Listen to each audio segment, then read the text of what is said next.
I'm Kinsmark. I'm Violeta. And consider this the first official Last Level Press podcast. Because connection issues are... I just received an alert for our own stream because I forgot to mute my phone because I am a professional at this. Anyway. Wow. Even I remembered to mute my phone, but you don't. Yeah. My goodness. Connection here is still crawling because of the... Yeah, exactly. Because we can see it here on our capture software preview. A lot of the infrastructure around here is still suffering damage and is still undergoing repairs after the last storm that came through, so sadly that means that capturing a lot of like HD gameplay just isn't going to happen on a live level at the moment, because it'll just come out either incredibly grainy if I lower the capture rate, or it'll come out as a slideshow for you guys frame rate wise like the last few streams have, and I can't in good faith do that, because that'll just demolish our image quality and all that. So, someone posited an idea, and that is that since audio is the last thing to go, if our connection is this iffy... Hey, Celtic Knight, thank you for the re-up for your subscription. Very much appreciated, sir. And I can actually see it in real time when it happens now. Where did you see that? On the preview there. Oh. Yeah. I'm looking at the chat, so... Yeah. Yeah, it'll show up there at the low edge of the screen. You might want to bring our chat back to the front. I need to saying. Forefront it. There we are. Yep. So anyway, that in mind, since audio is the last thing to go, even if our connection is choppy, then I figured we could just commence a podcast-style stream of just a static image so that you guys aren't seeing anything jittery on your end, with just us conversing about some topic or another. So, the topic for this first one is Star Wars, because that's something that she and I can talk about all day long and then some, and that you guys have asked for already. So, checking in with chat, we got Jake Osman here, says, hi, it's been a while, how's life? I mean, as you can see, we're making do. And Scarlett is here, says, hey guys, how are you feeling, Vi? I am feeling much better, thank you. I appreciate your concern. I have missed you guys. And as you can probably hear, we are currently using a new microphone, courtesy of Miss T, because we Christmas present. Yeah, we were finally able to all get together and exchange gifts. Only about a month late. It's fine. It's fine. Don't even worry about it. And at least it was on the 25th, so literally a month. So it's not too bad. Yeah, so she gave us sort of bad. a Samson CO1U Pro, a condenser mic that is of a much higher quality than the cheapo little headset that I've used for a long time. So any audio issues that you guys get, please sound off in chat, because this is literally the first time we've ever used it. I did just a few clips to sample our audio quality and volume levels and stuff just ahead of starting stream. Aside from that, that is the only thing that I've done with it. Yeah, we have no idea how it's behaving on your end. Yeah. So if you would sound off and let us know if we're too loud, if we're too soft, if one of us is louder than the other, what all's going on, if it sounds fine. Yeah. Yeah. Because this mic we can actually center next to us and hopefully get roughly equal audio levels volume-wise from each of us. Jake says it's fine at the moment. Great, that's good to hear. That's good news.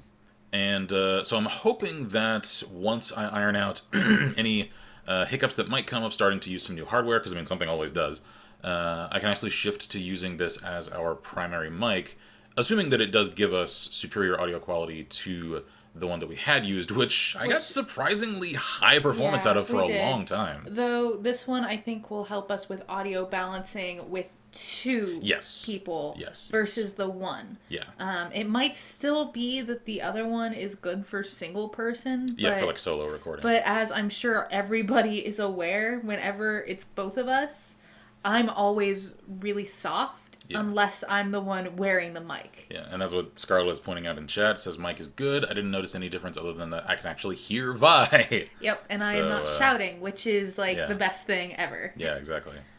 Which is something we're actually going to have to work on is not projecting as much as we're used to projecting because this mic is much more sensitive than our other mic. Yeah, especially since I increased the pickup levels for it. A cool feature on this, though, is that we'll know if we do clip the mic, because it has a little LED on the front of it that is green just to let us know that it's on and receiving power. However, if that little LED turns red, it's telling us that we just clipped the mic, so adjust volume on our end accordingly. So that's a helpful little feature that means it should make for a more monitorable experience all around, so that you guys aren't getting grainy audio whenever we go too loud. So yeah, it's... And it looks like Sheila's here and says hiya. Hello. Hello. Good to have you. Today is going to be kind of low-key a little bit. Yeah. Mostly we're just going to talk. Yeah, pretty much. And be doing our normal, what we sometimes do when we just decide to start talking about random topics. Though I do believe we did make ourselves a little topic list. Yeah, I came up with a short list of talking points. So we could at least... so we can stay focused on the topic at hand, which for anyone that is just joining us, is Star Wars. I expect this podcast will probably be a couple of hours. Yeah, it's probably not too much more than that, since it's nothing but us talking and our voices will give out eventually. Yeah. And I know my allergies have been kicking my butt, so I don't know how well my voice will weather. Because I like full disclosure and to let you guys know everything that's going through my head at any given point. One thing that is really strange for me, conducting things this way, just the change in hardware and we keep trying to look at the camera. Yeah, I keep trying to look at the camera. I keep trying to find something on my computer screen to look at, to give me something to talk about, because that's just the usual way that I think if I'm, recording or streaming. And also, it's so strange to not have my mic on my person, to feel that weight around my neck. Because we've gotten so paranoid about it. Yeah. Because there have been a couple of times, especially early on, where we would be recording and we'd realize we weren't wearing the mic. I might have done that just this past Friday.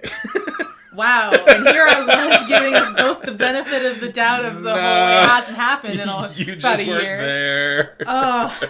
And I did it for about 15 minutes. You didn't. You did. Love. Oh. That's... like I said, I am a professional 100%. Oh, clearly. Clearly. So. Okay, so it says, fave times Kin clipped the mic, minus Far Cry 3 raids, 100% stealth success. Oh, yeah, I didn't just clip the mic, I freaking cut it off. You broke the mic. Straight up Marcus is here it. and says, howdy. Hey, how goes man? Celtic Knights is a little off topic, but made my fuse in Siege with, LMG LMG setup with an ACOG. Good times. Good to get that mid-range support going on. Celtic Knight says he did at the start of the Siege stream. Yeah. Wow. Yeah, that's what I was talking Seriously? On a stream? And Scarlett says, hey, Ken, at least you didn't go half an hour with the mic off like I did. We have done that? Well, I've done something similar. Not exactly that. I did a stream, and this was not my fault, all right? And this isn't just me defensive. It really was not my fault. Because I encountered a glitch with OBS. This was like a year ago at this point. It was one of the first times that I tried streaming Ghost in the Shell First Assault. And I clicked Start Streaming on OBS. And it didn't stream. It didn't stream. And I streamed for like half an hour. I remember this. Yeah. And then there was zero people in chat. I got a message on Steam about, hey, are you guys going to stream tonight? Yeah. And I'm sitting there like... yeah, I just we thought... are streaming, aren't we? I thought chat was just completely dead, that it was a slow day. I'm like, alright, fine, I'll continue to commentate for the people on the export, right? And then... It wasn't. Yeah, I cut it off, because it just wasn't all that fun to have zero people in chat. And we got that message, and we're like, what do you mean? Yeah, we got that, and then I clicked into the video manager on Twitch to see if I could at least export what we had done, and there just wasn't anything there, so... Yeah, full half-hour stream that just didn't stream. It didn't happen. That guy says, I am here for a while. D&D starts in about 20 minutes. Awesome. Enjoy. Fun times. Oh, yeah. Fun times. Speaking of, we need to do that. Yes, we do. So Scarlett says, then there was the 3 hours of Kin Head stream back in Last Man Standing. Yeah, that was when I was recording didn't realize that I had also at some point hit streaming, so you guys just got a little sneak preview of content that was coming. I've almost done that a few other times, too. Have you really? Yeah. Well, it's just, I'll get into that cycle of just quickly clicking, especially if I'm cutting from one episode to another. And I forget you hit the wrong button. Yeah, I forget which thing I click on. Well, so. Things happen. Yeah, so, one thing that I'd like to clarify straight away, considering this evening's topic, I am not going to allow any discussion for this particular podcast about Star Wars The Last Jedi. Because I've finally settled on, at least for films, a personal spoilers policy as a courtesy for others.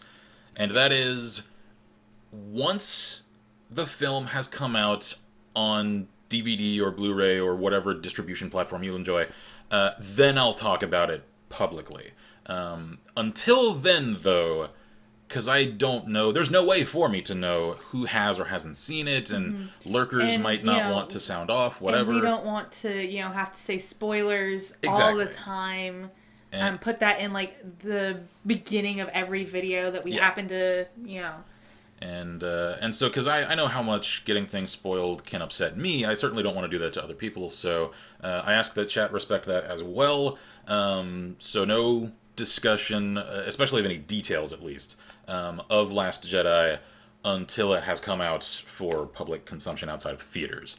The rest of the franchise, certainly, that's the entire point that we are here to discuss. Though I will say one spoiler about Last Jedi. Huh? I like the Porgs better than I thought. Yeah, they're kind of adorable. I didn't hate them, and I fully expected to, so that at least was a pleasant surprise. I think the thing this is one little point that I'll talk about just because it isn't any consequence whatsoever.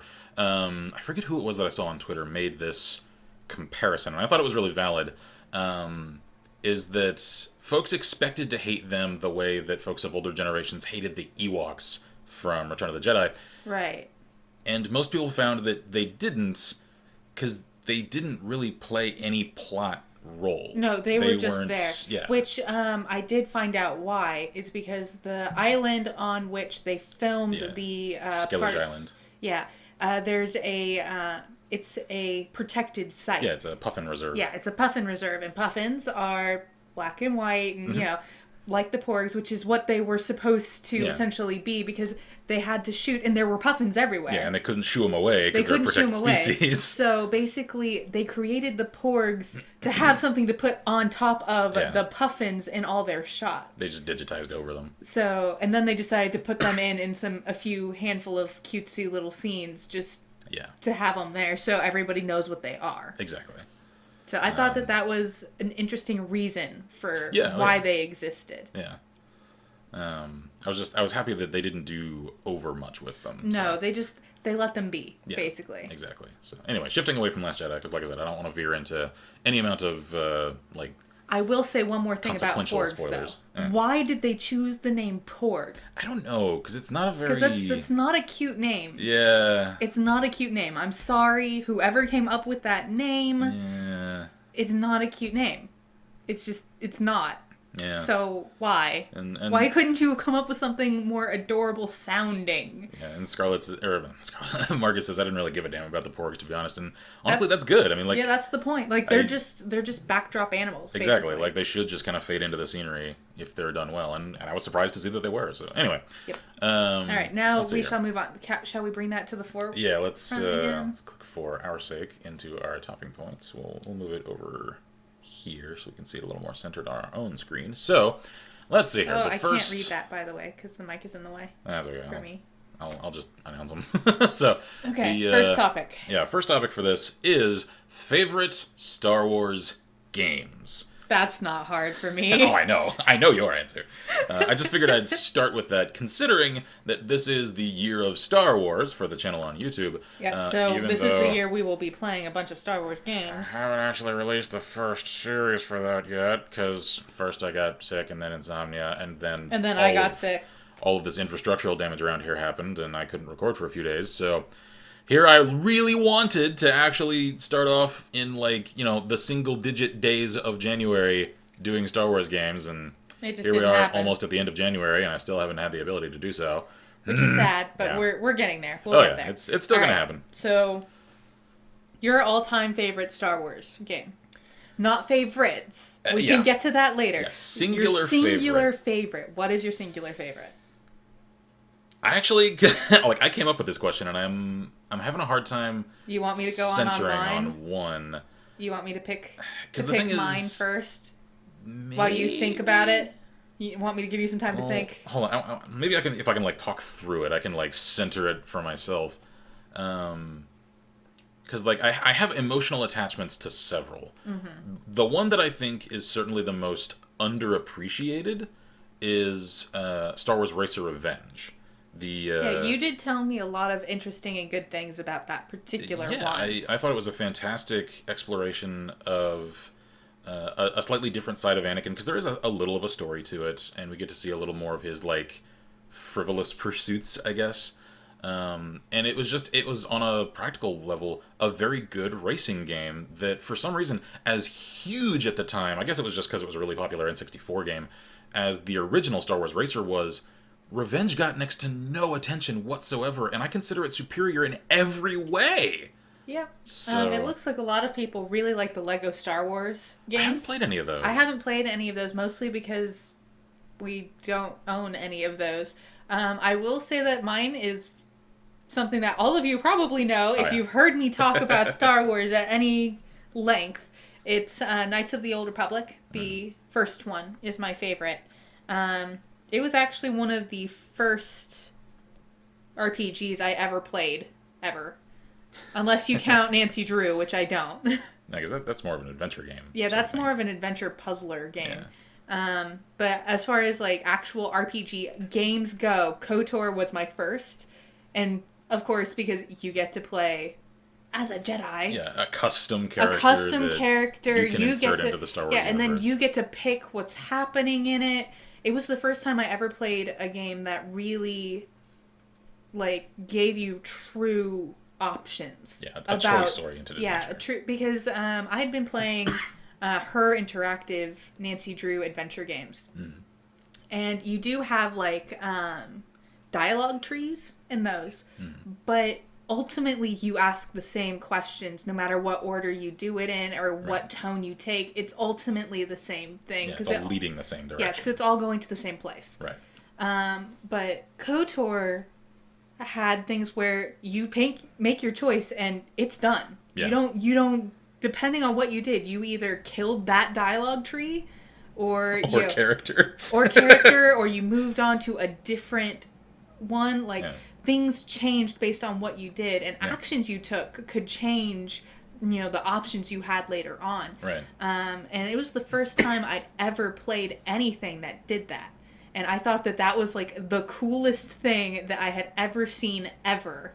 And I played it with my mom, because that's what she and I did when I was younger. We would, of course, school, then homework, then dinner, and then she and I would sit down at the computer and play a game for several hours before bedtime. That's just what we did. That was our hangout, enjoy, company thing. Like the Star Wars movie marathons my mom and I used to do. Which we also did on weekends. With my dad, of course. But, so we did that, and I was so determined that I was never going to get a dark side point, and if I got a dark side point, I reloaded. Paragon for life. And then I had to find what is the light side option of this particular thing, because dang it, I am going to be the most light side to ever light side. Rower. You space paladin, you. I was such a space paladin, and I was like, I'm going to save everybody's life I can possibly save ever in the history of ever in this whole game, and that's just how I'm gonna do it. And then went all the way through it. Excuse me. Then the big reveal happens. I flipped, I went insane, and my mom's just like, what? We're just sitting there I don't believe this is happening. Why is this real? And then the fact that ultimately at the very end your character just sort of goes off, depending on based on what you chose to do, it's slightly different. But ultimately, as far as the rest of the galaxy is concerned, your character essentially goes off into the not sunset because, galaxy, but and they isn't really seen from. Go do stuff elsewhere. They go do stuff elsewhere. But the stuff that actually happens at the end was affected by what you did during the rest of the game. So it could be extremely different if you chose to go, more neutral, if you went light side, if you went dark side, if you chose to kill X person or Y person or saved said person. Like, it changed things. And I always thought that was, like, the coolest thing ever. And I thought the story was actually well written. There were some voice lines that were a lot bit cringy. That was just a little, but that was back in the day. Yeah, that was early in the days of voice-acted video games. Yep. And some of them were decent, like see the Legacy of Kain series. Some of them less so. Most of them less so, even. Marcus is Vi wanting to be the light itself. Yes, and I will bring light to the entire galaxy, and everything will be fine. Nothing hurts. Everybody lives. It's okay. I cite choice-oriented games like that, the two, to deviate a little from the main topic here, that actually really helped me find my moral compass in a certain sense, were the first Mass Effect and Fallout 3. They were some of the first really choice-oriented games that I played, like, as a young adult. That really kind of settled it in. For me, it was Mass Effect, the first one that really got... I found out that while I prefer Paragon/Paladin, mostly because I'm the sort of person that if I had those capabilities and I had that sort of clout and I'd want to do those things, like, if I had the choice... The ability to affect things... on that kind of scale, that's what I'd want to do. Right. Like, that's just how I am. And then I found out in Mass Effect that there are some times when you push me far enough, and I'm just like, screw it. Well, like, that's the... and there was one, I think it was Mass Effect 2, the Krogan. Yeah, and the loudmouth Krogan guy. Oh, yeah. I have to. Like, the rest of me is Paragon, except for, like, these handful of renegade moments where I'm just like, no. And Captain Window Shove. Yes, Captain Window Shove. But I found out that, even more than just wanting to be the hero, when I'm playing my video games, because it's my idealized, if I could do this and I was in this situation with these powers, this is what I would want to be. It's also the chance to kind of pretend that I could be. Yeah, and that's not to say that I won't play evil characters, but I always play the good character first. Like, I always do what I would want to have done exactly. first. And that's, I think, an important distinction, because, like, when I play them, and generally we tend to play things in a similar style, the first time I play a choice-oriented game, I really do like to do what I would do. Like, and to really present the moral dilemmas to myself, not to the character that I'm playing. Because I certainly enjoy doing, like, evil run-throughs of games. Like, I've done a full 6th House Morrowind run. Which is ridiculously fun. Yeah, I'm actually looking forward to doing, like, a Sith run in KOTOR. Like, stuff like that, I do enjoy doing and exploring. At the same time, though, that I recognize in my mind that is a character, that is an exploration. That's not me trying to find what I think is actually the right thing, if there even is a right thing to do in the scenarios that are presented to the player. Yeah. So, for me, the fact that I could choose. Yeah. In KOTOR, like, the story of KOTOR itself, I actually really do enjoy. I liked, going to different planets and getting to kind of see and explore and learn a bit more about what I don't think is technically entirely canon anymore, but was at the time. Yeah, because Knights of the Old Republic, it's in a strange sense of, like, semi-canon now. Yeah, because Tor, which is past the cutoff point, references, right, characters especially from with the Revan expansion. Or the Revan expansion. So I don't really know where all the stuff in it really falls with, because especially a lot of the finer details of it were explored in comics about the Old Republic era. And those are now considered legends. Yeah, those are not canon. So I don't really know what's canon, but back then it was considered. And I really enjoyed, kind of getting to, on my own, like, not through the movies, but being able to just walk around, read all the things, talk to all these people, and getting to choose what I was going to do in the situations that were given to me. It was the first game that ever gave me that choice. Yeah, I thought that was really good, and that was part of why KOTOR will always be my favorite Star Wars game.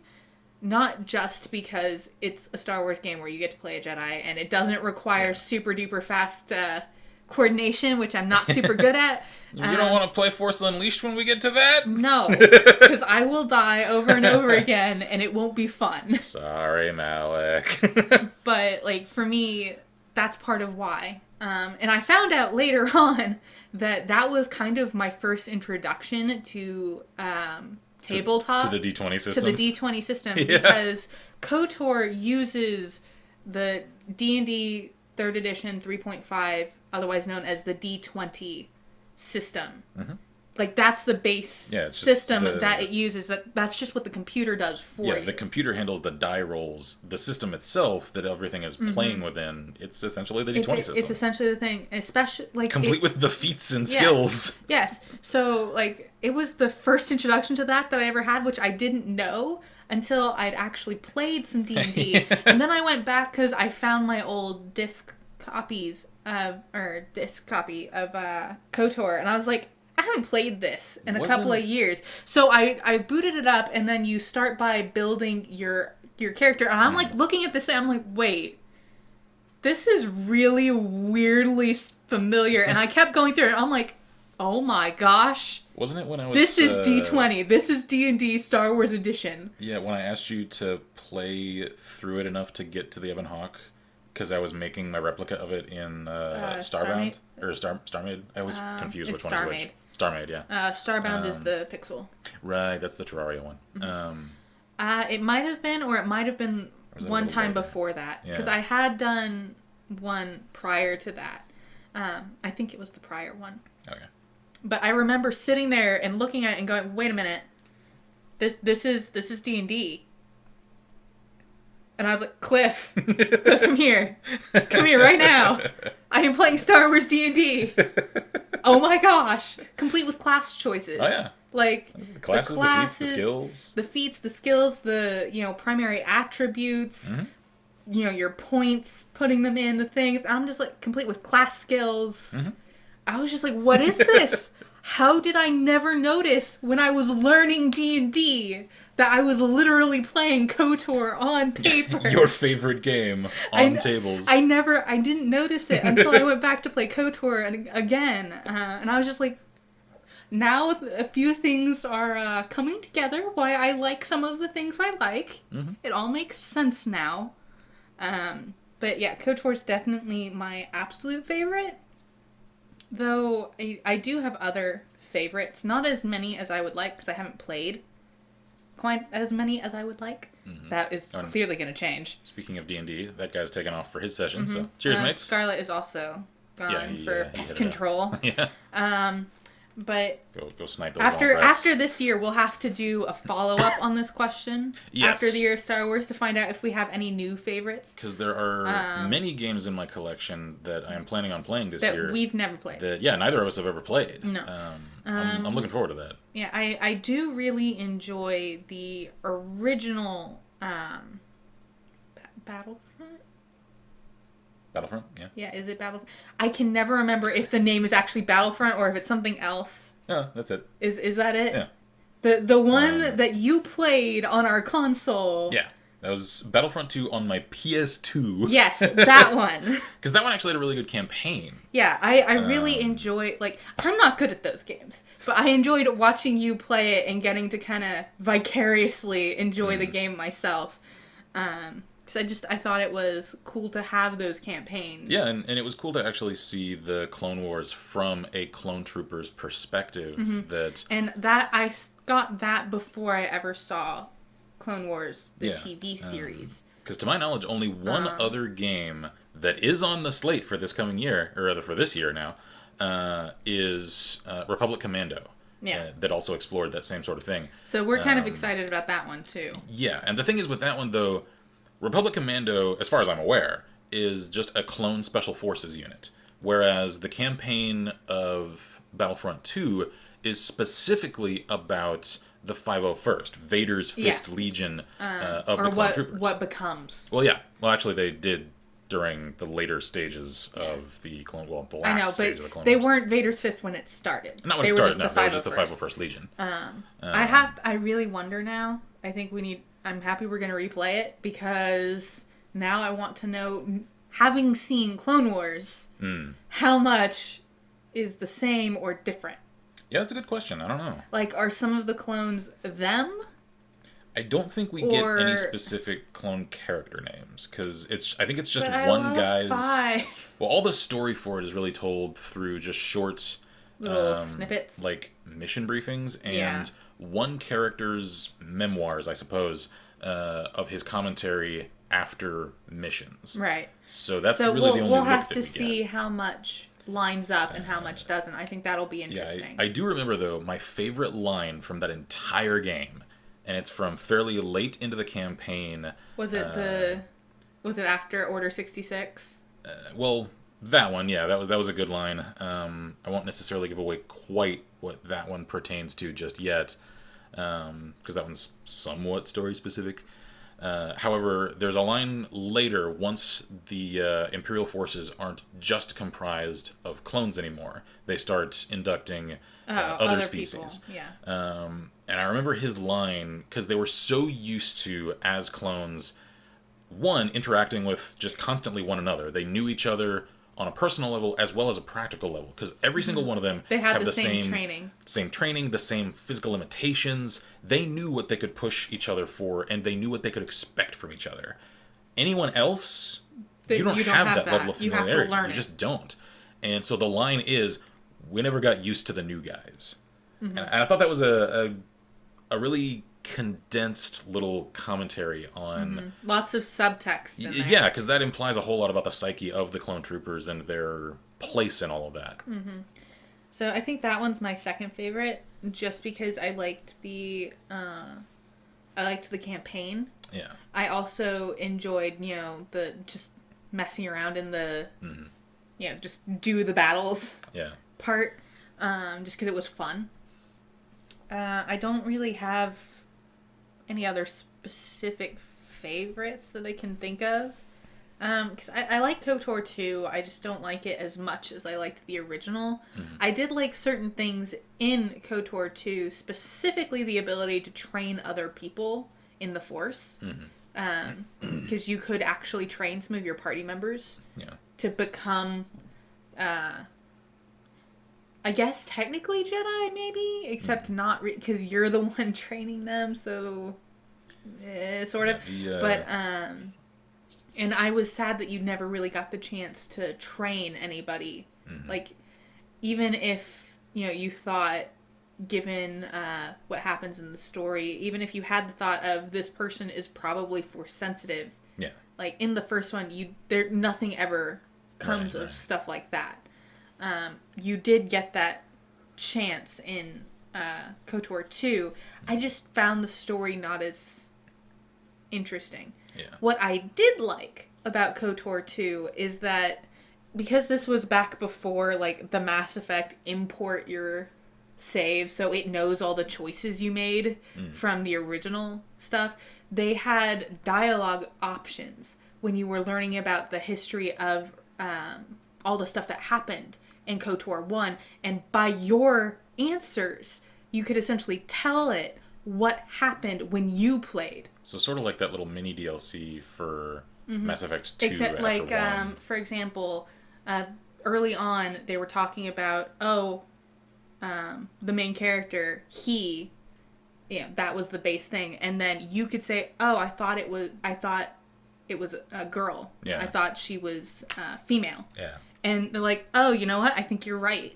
Right. And then the rest of the game after that, it will respond as though they were female. So, and like other choices that you made during it, you could essentially, as your character, say, I'd heard this. And it told the game that, that's what you did. Yeah, exactly. So it changes the lore and the rest of the game to match what you had done in the first one, even though you essentially had to input it yourself. Well, I mean, they did the same thing for the Mass Effect series with, I forget what they called it. Genesis DLC, Yeah. I think it was.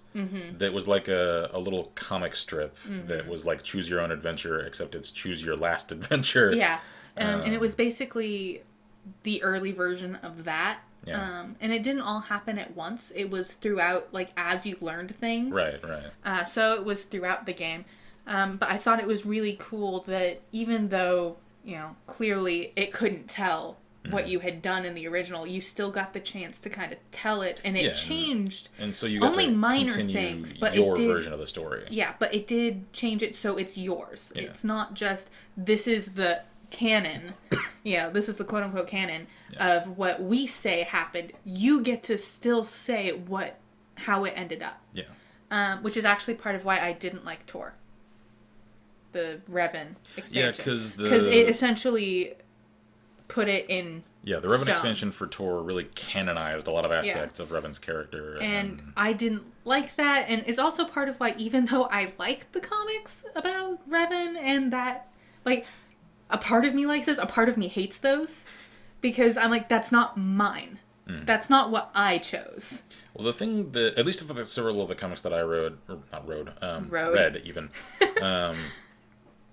they were careful about, while giving a lot of historical detail about the character of Revan, they didn't give a lot of personal detail. Like, so they at least kept that. But yeah. At the same time, I was like, it's still not what I had envisioned. So I like the comics better than I liked this is the canon version of the Revan expansion for Tor, simply because I'm like, that's not what I chose. Yeah. And of course, KOTOR is no longer considered canon, so clearly certain aspects of it are, certain aren't. Yeah, so, like, I don't really necessarily blame them for making a choice of, this is who this character is, specifically. I don't really necessarily truly blame them for it. I do wish that they hadn't, simply because it kind of tries to spoil, what you had chosen as a player playing through the original KOTOR. But that's part of why I just don't play Tor. Yeah. Because, for one, I was kind of on the way it looked. Yeah, because as aesthetically oriented as I am, it's just not a game I enjoy looking at. And to me, that's and a huge part of my ability to enjoy a game. And I'm also I'll admit, I'll be the first to admit, I am salty. Salty AF. Because it exists only due to the fact that KOTOR 3 doesn't. Yes. That. Because we actually met a guy when we were in college. Who was working on KOTOR 3. Yeah, he was a former LucasArts writer who was still under an NDA. He couldn't talk about the specifics of what the story was. He was able to tell us, though, that the story that the team that he had been a part of had worked on for what was going to end up KOTOR 3, there are shards of it left in the Tor story. But very little. Yeah, not much, though, because they had to change a whole lot to make it. And basically, he got laid off because they switched to Tor. Yeah, because they changed cycles and they changed directions entirely. And so a lot of the shifts that they had to make, according to him, really threw out a lot of this cool, focused story that they had originally had in mind for KOTOR 3, due to the fact that it was no longer about a central core party of characters. It was about... It's now about... because it's an MMO. Yeah, it's about any customized character that just comes from these classes, etc. And so that changes things fairly dramatically in terms of narrative focus and direction. So I was extraordinarily upset because as much as I love KOTOR, and even though I didn't like KOTOR 2 as much as I liked the original, I still enjoyed it. I still played all the way through it, this multi-hour long game, and still enjoyed myself. And of course, I had been looking forward to maybe someday they would make, another one. And they were. Until they weren't, and then came Tor, and then I'm like, well... I'm upset because I wanted KOTOR 3, but at least the The trailers for it look cool. Except then we saw the actual gameplay trailer. Because the trailers for that game, I think, are among the most deceptive ever made. Yeah, and as my dad put it, when he saw the trailer, he's like, I'd watch that movie. Except it's not a movie. Except it's not a movie. It's a game, and it has nothing to do with what we actually saw. Yeah, because the thing is, as cool as those trailers are, and I'll admit all day long, those things are amazing to watch. Like, check them out if you haven't seen them. They have absolutely zero to do with the gameplay. No. They don't look like it. They certainly don't, quote, play like it. Like, you're not going to do the things you see people doing in those trailers. There are some of the characters involved are in the game. They look different. They sound different. They move different. Like, it's as though you took, like, WoW level game and then told the Square Enix film department to make something about it, and you expect the film to really represent and sell that WoW style game. It's like, no. It doesn't look anything like the final product. These are apples and oranges. Which also made me salty, because I was salty at first because I wanted KOTOR 3, but it got dropped in favor of Tor. Mm. And then I was like, I saw those, I'm like, okay, that does look pretty cool. I'll give it a chance. Mm-hmm. You know, so I was salty at first, and then I kind of gave it another chance, and then I saw the actual footage. Yeah. And I was like... Cutting from one to the other is... I'm like, you just... hard on the eyes. I was so upset, because I was like, first, it was gonna be KOTOR 3. It was gonna be what I have been waiting for years and years. It was gonna be this, and then you drop it for an MMO, which I'm already iffy on, and then you give me really cool trailers that make me go, you know what, maybe I should try this MMO thing. Maybe I should try Tor. Maybe this is what will get me into, you know, playing this stuff. And then you give me something completely different from those trailers, and now I'm like, no. And, you know, I know that Tor, there are a lot of people who really do enjoy Tor. Oh, yeah. And as far as MMOs go, I probably would enjoy it more than I'd enjoy most other... Yeah, I've heard the actual storytelling is quite good. ...of MMOs, but I'm just so salty. I have a hard time getting past on principle. the salt. Yes, it's because I wanted what was originally going to be, and then it's gone, and then, okay, I'm kind of on board, and then they, like, screwed with my expectations, and then I'm just like, on principle, no. Yeah. I wanted to like Tor. Yeah. And then they screwed me up, so we're not going to be playing Tor. Yeah, well, that, and I think it's still a subscription service, I think so... I mean, maybe it's one of those where, like, the first couple of levels are free? Or maybe now they went to the Guild Wars model where once you purchase it, you're good. I don't know. I don't remember. I do remember hearing that it changed. Yeah. Like, several... I mean, I've heard of several MMOs that have done that, we'll have to check on that. Who even knows? Yeah, for full clarification, while we're on the topic, yeah, Tor is not a game that I'm going to play for Year of Star Wars, just because, for one, that is the largest commitment of time, and I want to actually do more than just that game this year. Mm-hmm. So, in order to give that one a fair, fair chance... Yeah, we'd have to really set aside a lot of time for it. And we just straight up don't have time for that. Yeah. And also because I'm planning on roughly playing through my Star Wars game collection in chronological order in terms of the release of the games, not necessarily their place on the Star Wars timeline. It means that Tor, as one of the most recent, is... Yeah, it's one that I would end up playing last anyway. So, like, the first game that I'm going to end up playing as a series, I've decided, is Star Wars Rebel Assault. That came out in 1993. Yeah. I was 3 years old. Yeah, so that one is going to get played as a Let's Play series, and then at the same time, I'm going to start a stream series, once we can actually finally get our connection acting right, of Star Wars X-Wing, which I have heard is clunky to get going well on mouse and keys. However, I'm hoping, I have no idea if I can actually accomplish this, that since Steam integrated support for PlayStation controllers, and I have that game on Steam, that maybe hopefully I can finagle you can actually manage to make it work. Yeah, controlling with a gamepad. I do want to check in real quick with you guys on whether or not you're still hearing us clearly, because I've been watching our connection speed, and it's dipped really low for a long time now. Yeah, it's under 1,000 kilobytes per second, and it's staying there. Sometimes it's under 600. Yeah. So I just want to... Yeah, check with anybody who's still here. Yeah, sound off, let us know. Can you actually hear us? Like, are we choppy? Are we cutting in and out? Do we sound like droids? Because when we first started, it was mostly green and yellow, and then now it's mostly red. Yeah. Okay. So. Marcus and Celtic, their sound off sandwich sound good, so I think we're fine.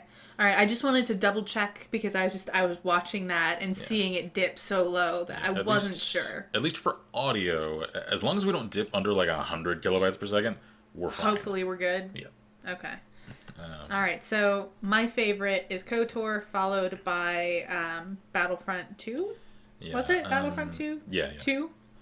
So I would think... What's your favorite? I don't know. I'm still having a hard time narrowing it down to just a singular one. I know my favorite series. Pick 2. Pick 2 that are your favorites. Because I picked 2, so you get to pick 2. Yeah, because I have the most appreciation for the storytelling, at least, of the Kyle Katarn games, the Dark Forces and Jedi Knight games. However, I fully acknowledge that because I haven't played those in many years, that's maybe nostalgia glasses talking. I'm going to find out soon once I actually play them for the year of Star Wars. I do remember really, really enjoying those, though. Mm-hmm. So I would probably say Dark Forces 2, although that may change. I actually think my mom and I started Dark Forces 2, but we didn't know anything. Mm-hmm. Like, because we found it in a bargain bin. Yeah, let me actually, since I can do this in real time. I feel like we found it in a bargain bin and started trying it, but we didn't know what was going on. Yeah, let me click into my Steam page here just to make sure that it is the one I'm thinking of. Yes, it is. Okay. I would say as far as classic games go, Dark Forces 2 is probably my favorite. And I'm looking forward to familiarizing you with it. Because I do think my mom and I did start specific. I remember it being a something 2. Mm-hmm. So it might have been Jedi Knight 2 Jedi Outcast. I know you had that. It might have been that one. And I did see you play a little of that. Because my mom and I did try and play it, but we didn't know anything about what was happening. Because, of course, it's a sequel. Right. So we had no clue. We got it in a bargain bin. Like, it was, like, super cheap, like $3. Right. So we're like, Star Wars game. Yes, please. So I don't really know much about those. I hope that I'll like it as much as I remember liking it, and that you will as well. Let's see. One of the ones that I have the most emotional attachment to, just because I grew up a fairly poor kid. I didn't feel it all that much because my mom really did a lot to make sure that I didn't. At the same time, though, it meant that I had a very limited amount of allowance in any given year to get new games with. So, like, any game that I got as a kid, I played over and over and over and over and over until I was just absolutely sick of it. Because I would get, like, maybe 3 new games a year. Yeah. And one of them was Star Wars Jedi Power Battles. I played the absolute shit out of that game.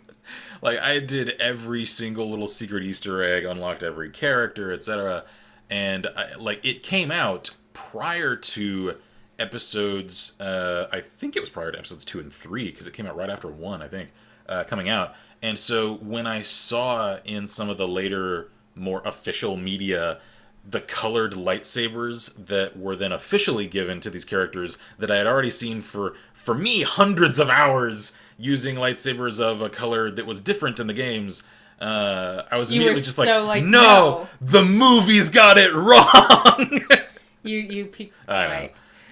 Because, the one that's... one of my favorite characters, actually, from the expanded universe from several games, was I really enjoyed playing as Master Adi Gallia in Power Battles. And she had a red lightsaber. She was cool.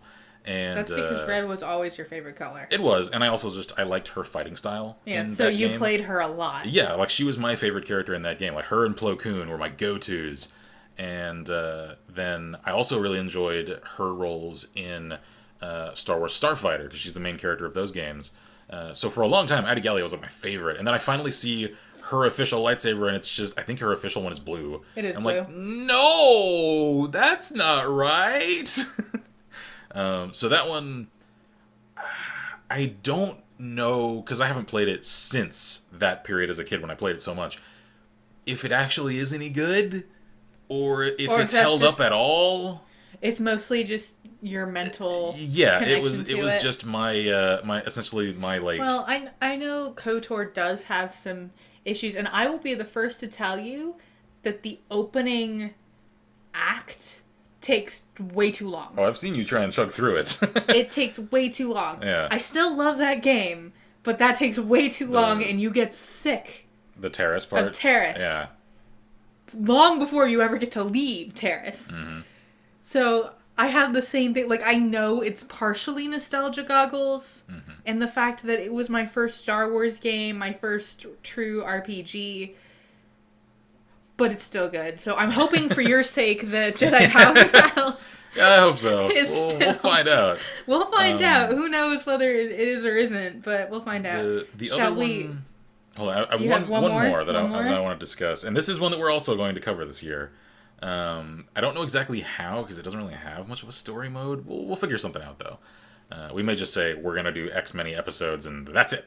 Okay. And that is Star Wars Masters of Taras Kasai. Oh, yes. Yes. Actually, I've seen that. Yeah, because I played it a little we played bit. it, yeah. It's a Star Wars fighting game, for anyone that doesn't know, from the PlayStation 1. It's so... We have it on PlayStation Yes, 1. we do. I have my original copy. It is so clunky. It's so, like, floaty. It looks... It was hilarious when he put it in for the first time so I could see it. I'm like, oh my gosh. Because we had just finished playing, I think, some Soul Cow. Yeah, and some Tekken. What was it? Was it some Tekken? And I think there was a bit of...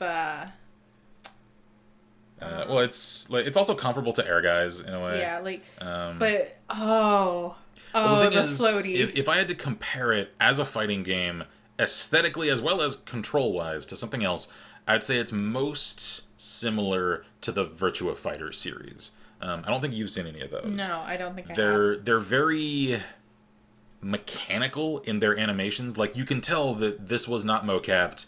These were people sitting in an animation studio program telling models to move in a weird way, and they're like, well, that's close enough. And so some of the moves in it are really weird and janky looking. At the same time, though, it was really cool, though, like, as a kid when I played it, because I was like 10 years old, to, like, sit down with my friends and, like, settle the debates of who would win amongst these characters. And there were even a few, like, really obscure characters that were put in there. Like, I'm not even going to explain who this is. Chat or comments on the export, I leave it to you to inform your fellows as to the real role and identity of Jodo Cast. He was in that damn game. And I actually really liked his color palette. It was super cool looking. So it was just one that, again, since it was one of those that I had, and I was just like, well, I got it. I might as well have fun with it and extract as much fun juice as I can from it. I played hundreds of hours of that game, knowing full well that it was... Maybe lean back a little bit, because you keep... Oh, okay. Because you're getting animated. I know. Which is good, because you're excited, but see, your laughter... Yeah, I know. That means I have to adjust the pickup levels a little, because it's a little oversensitive at that point. Yep. And anyway, I knew full well that the controls of that game, especially as pertained to combos and special moves, were inexcusably arcane. They were super complex. They needed exacting precision, more so even than Air Guys, which is a just obscenely precise game. It's awesome, though. Play that. Yeah. Oh yes. Hell yes. Play that game. If you haven't played Air Guys, like it's not a Star Wars game. It's like a Square Enix fighting like 3D runner kind of game. It's amazingly well done. It's super super great. Anyway, yeah. As far as a singular favorite game, though, you still can't. I'm having a real hard time narrowing it down to one. Like, again, I came up with this question. It's okay. I can't answer it for myself. You came up with this question, but you mentally gave yourself an out because you put favorite Star Wars games. Well, I made it plural because there's more than one of us. I know, but you put favorite Star Wars movie non-plural, so you gave yourself an out. That's true. You just didn't realize subconsciously that you were... So there's that. It's okay if you can't come up with a singular, because you don't have that singular, this is the moment where I find that I love gaming. Yeah, because I know for you it's KOTOR. Like, yeah. Zero competition. Though I I'm gonna be honest, for a long, like decades worth of time, not decades, but decade worth of time, KOTOR was 100% my number one top Just favorite game. Yeah.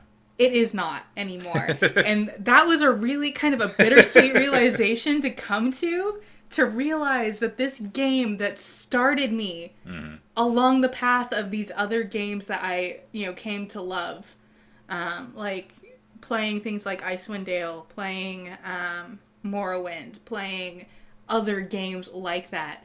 KOTOR is where it started. Yeah. It's what turned me into a gamer. Yeah. And it was kind of a really sad thing to realize that this game that is still my favorite Star Wars game of all time is no longer my favorite game of all time. And I was just like, part of me is happy because there's so much about that game that I love that if something usurped it, that just means that that game is that much stronger. Is so much better. Like, that's even more awesome. So, like, partially I'm like, yay. And then the other part of me is like, that's kind of sad because it's where it all started. Yeah. Like, if it hadn't been for KOTOR, I wouldn't have been a gamer. Yeah. Like, I wouldn't have really played much other than just puzzle games. And that's not to say I don't still play puzzle or adventure games and still enjoy them, because I do. But, like, actual, like, RPGs and, I guess JRPGs, too. Like, I didn't have any real appreciation for those until KOTOR. Yeah. So, I wouldn't have been who I was when I met you. And we wouldn't have been able to talk about some of the things that we talked about that let us bond so quickly. Because Star Wars, along with Final Fantasy, was one of the foundations of our early relationship. Also, the fact that you could do a really mean Jack Sparrow impression. That's true. That, not gonna lie, you pulled that one out in the first hour. Oh yeah, that was my secret weapon. Yeah. And I am not ashamed to admit it. But yeah, like... So, a part of me is sad that it's not my favorite game of all time, but a part of me is happy because it just means those other games are just that good. But it's definitely always going to be my favorite Star Wars game, partially because it's a good game. Like, in and of itself, it is a good game, even with its wonky portions. Partially because nostalgia goggles, for sure. Yeah, like there's one that I know I've got nostalgia goggles for 100%. I completely acknowledge this. That I had a similar appreciation for the choice aspect of it, less from a narrative standpoint and more from a gameplay standpoint. And that was Star Wars Galaxies. We actually bought Galaxies, my mom and I, and before we realized it was an MMO. Yeah. And then it shut down like literally like 2 weeks after we bought it. Yeah, because for anyone that doesn't know, we never actually got to play it. Galaxies was an MMO. It's now defunct. There are fan servers that try to keep it limping along, and from what I understand, some of them are fairly well trafficked. They're small time though. And the thing that I liked the most about it, I never got super far in it, if I'm completely honest. It's just that you could really do anything in that game. Like, you could just act as a spice trader. You could hunt down high-value marks. You could go full Jedi. It's kind of like EVE Online in Star Wars, almost. No. No? Not really, because there wasn't nearly as much of an economic aspect of it. Like, you kind of could. Oh, so you couldn't just full merchant? I mean, you sort of could go full merchant within the player economy. Oh, but not there were a lot of like fixed economic aspects of it though that didn't give it quite as it wasn't living gotcha. an economy as say EVE. I mean it had a comparable player driven economy to most MMO auction houses. It just had the added charm of, rather than just going from city to city like most fantasy MMOs, you had to get a ship, make sure it was armed or fast enough to get through pirate-infested space, separating one system from another, or get your guildies together and have some of them fly escort for you. Like, that was the fun part of it. And I'll admit straight up, that was one of the few MMOs that I didn't go good guy. I was a straight-up space pirate in Galaxies.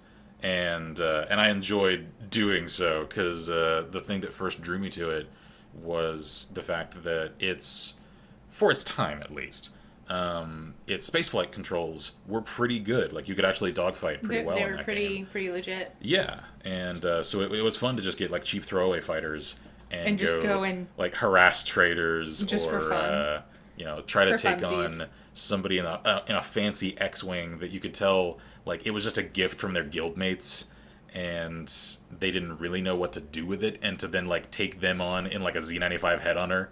And so, on paper, he should have demolished you in his fancy-ass X-Wing. But you're so much better than... And then a good dogfighter in a Z95 can still just wipe the sky with him. Like, that was a really satisfying thing. Gotcha. That no Star Wars game since has delivered.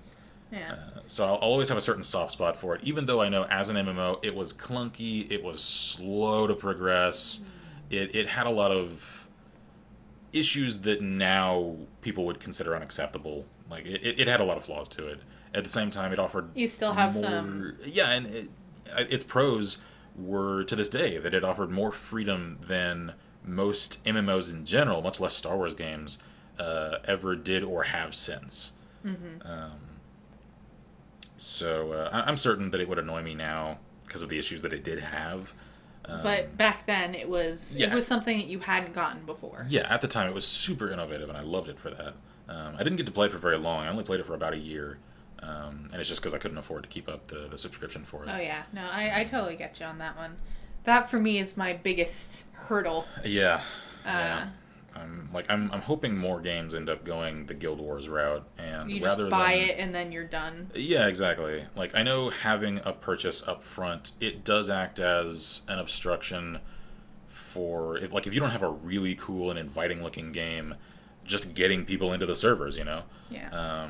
Whereas with free-to-play games, there's a whole lot less of that hesitancy to start just playing it and see if you like it. Whereas if you got to pay even like $30... Of course, if you do like a free weekend, Oh, yeah. that yeah. can help. Oh, yeah. Hell yeah. Just periodically do free weekends and... Yeah. But, like... Hosting those and just, honestly, I think paying for a good marketing campaign. Good marketing campaign. If you have a purchase price on an MMO, you have to focus on those things. Because otherwise you're just not going to get enough players into the servers to keep it up. Subscription-based stuff is just so hard to deal with. And that's why we days- stopped playing 11. Yeah. And I love... FF11, and that's also why we stopped playing Eve. Yeah. Because I was really into Eve. Oh, hell yeah. I loved that game. Yeah, same. I forced Kin to minutely detail my character's face. And I was like, no, you have to get it perfect. It came out with a new character renderer. And I was like, no, you must do it perfectly. We will spend hours until my avatar is as perfect as it can possibly be. And then whenever they do updates, we're going back to the character creator and we're going to make it perfect. Because I spent hours every day, training up my skills, harvesting stuff from the planets that I'd colonized. Scouting for new planets. Saving up so that I could eventually start the corporation that we'd already had, full plans of. This is our, price listing. Oh, yeah. For we had full ideas already ready to go. We just couldn't afford it. Yeah.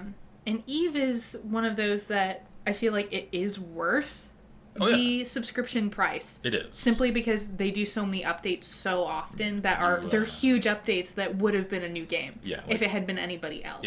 If another developer had made Eve, almost anyone else would have made 5 different game releases out of what is still the singular game that EVE Online still is. Yes. So, for that one, I feel like the subscription works. Mm-hmm. But only because you're getting so much for it. Yeah. The problem is we just can't afford it. And it would have been the same with Galaxies. Same. And it's also going to be the same with Tor if it isn't free to play. Yeah. Simply because we can't... If I can't afford Eve... Yeah. I can't afford any of these other ones. And that's one of the major things that's deterred me from re-upping my old subscription to Final Fantasy XI, which to date remains... I did get to play some of, and I also enjoyed that. Yeah, it remains my absolute favorite MMO ever. It's just... the servers are still up, development-wise, it's dead. And it's dead for many years now. And but they're still doing the subscription Yeah, base. it's still subscription. And I'm like... I can't justify that No. expenditure. And that's the sad thing for me. And that's part of why I'm more hesitant now, I think, to play MMOs. Because a lot of the free-to-play ones, they're rather generic. You know, I'd say they're kind of... I'm not really into, what their gimmick is, because all of them have. Oh, yeah. They're all skinned one way or another. Yeah. So most of the ones that I've found that I'm interested in are usually subscription-based ones, including, there was Galaxies for a while, except now, obviously, that doesn't exist anymore. But it's one of those things where I can't justify it to myself. It's also the same with software subscriptions. Yeah. Is I have a hard time justifying to myself paying for a subscription base when I could use the old version of Adobe.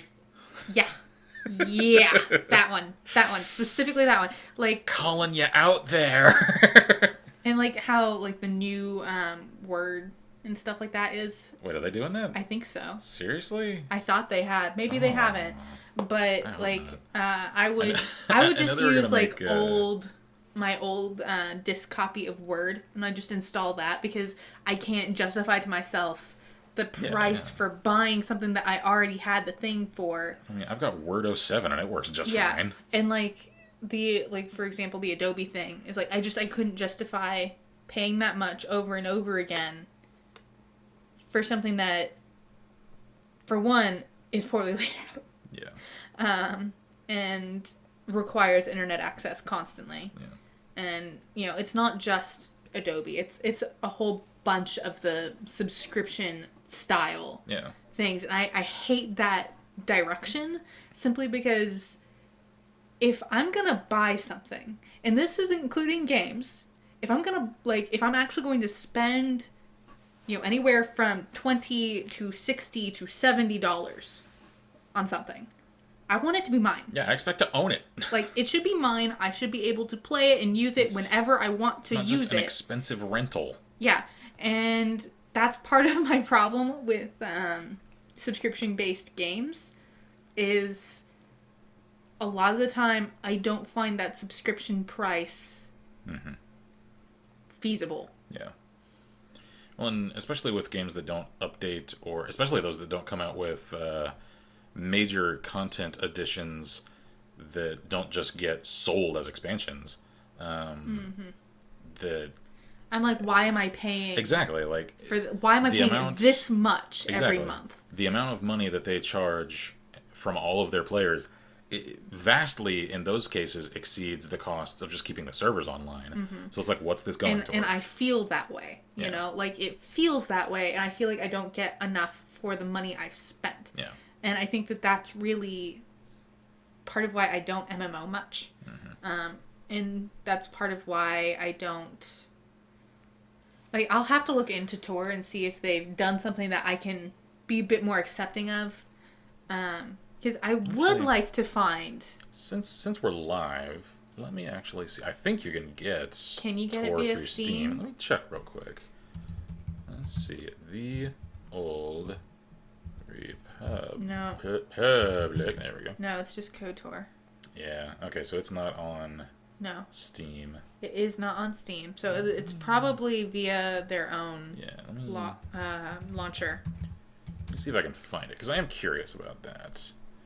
Let's see. So I play free now thing, so they may have a free up to a certain level thing.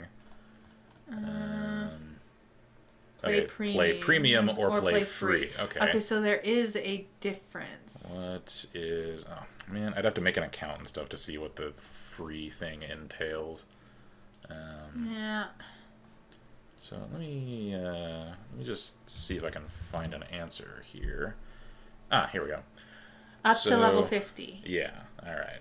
And you get the original class and planetary storylines.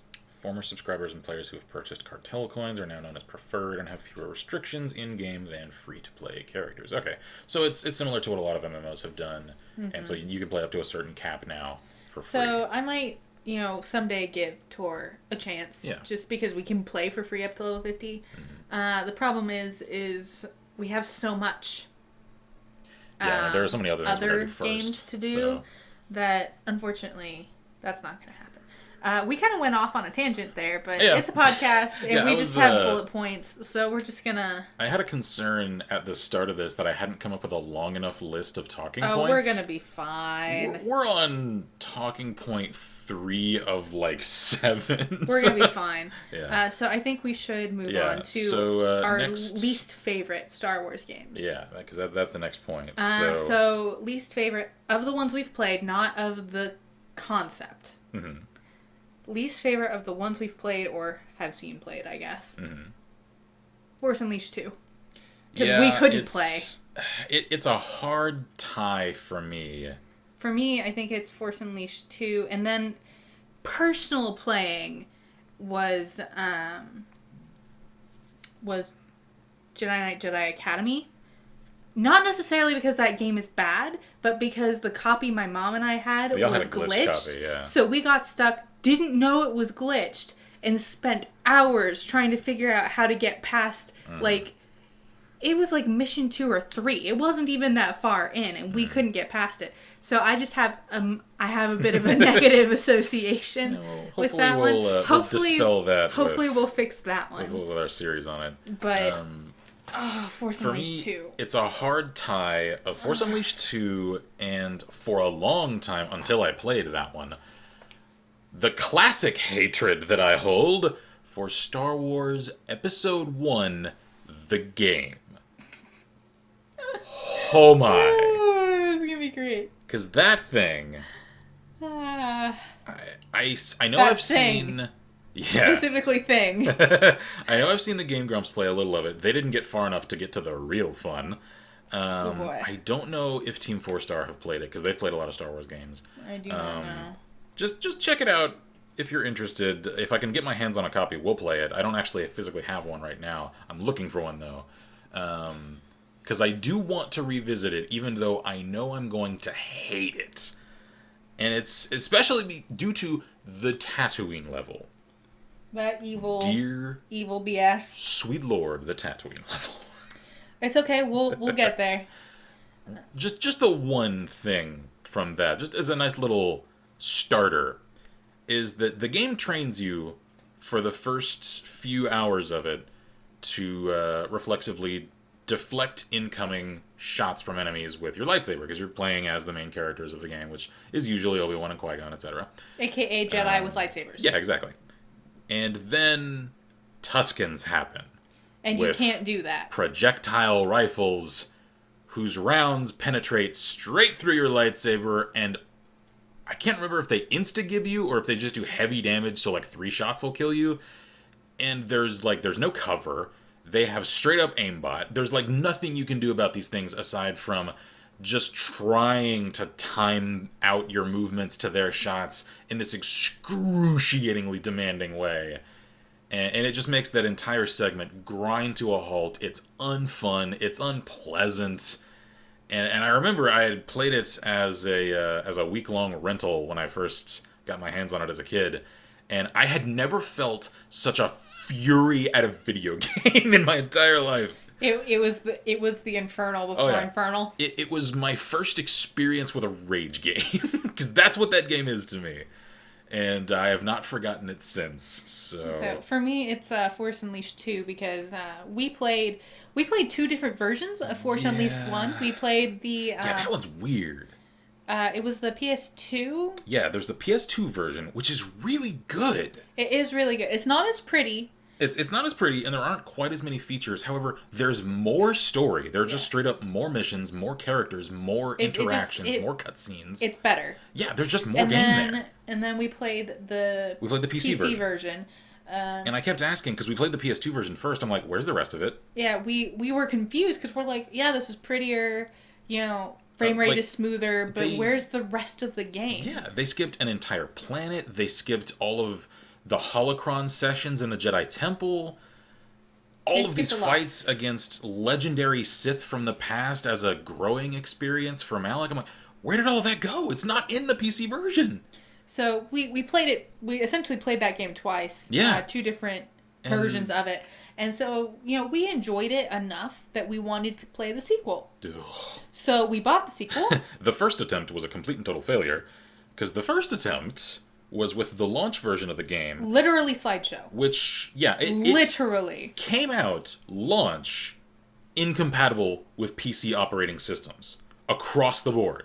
You just could not... It was a PC launch, too. Yeah, you could not play this game on a PC, even though it was intended as a PC launch. Like, it was unacceptably atrocious in terms of its optimization. And then they patched it. Yeah, they patched it, so they made it playable. So we tried it, and then it was nothing but a slideshow, like a literal frame by frame. Yeah, I was getting like 1 FPS if it was good. We couldn't do I looked anything. up adjustments within the system files for the game online. I was finally able to get it to actually play at 30 FPS. And playing through it, it was one nonsense scenario after another with the sheerest of paper-thin narratives to try and string these things along with some amount of logistical sense. And, like, say what you will about the canonicity or the plausibility or the acceptability even of the first Force Unleashed story, it at least had one. Mm-hmm. The sequel really didn't. It tried to, and it couldn't hold on to it long enough. The tighter it gripped, the more of its story slipped through its fingers. Mm-hmm. It was just... It was awful. And Sheil has given me an update that I was correct. I have Office 2010. My sister had to buy the newest Office, and you buy it by the year or the month. Oh, God. So I was right. They have gone to the subscription model. That's horrible. I'll stick with 07. Yeah. That's terrible. Yeah, I did hear that they were trying to make, I think it was one of the like card games, like Solitaire or something, a subscription for Microsoft. No, just no. That's why? No. Why would you do Stop. that? So that's like trying to say Minesweeper. Yeah. It's a subscription game. When you can get superior games for free on friggin' GameJolt and Itch.io now. That's so bad. But yeah, but Force Unleashed 2, it was just so bad that it wasn't even fun terrible. Like, Ken kept playing it.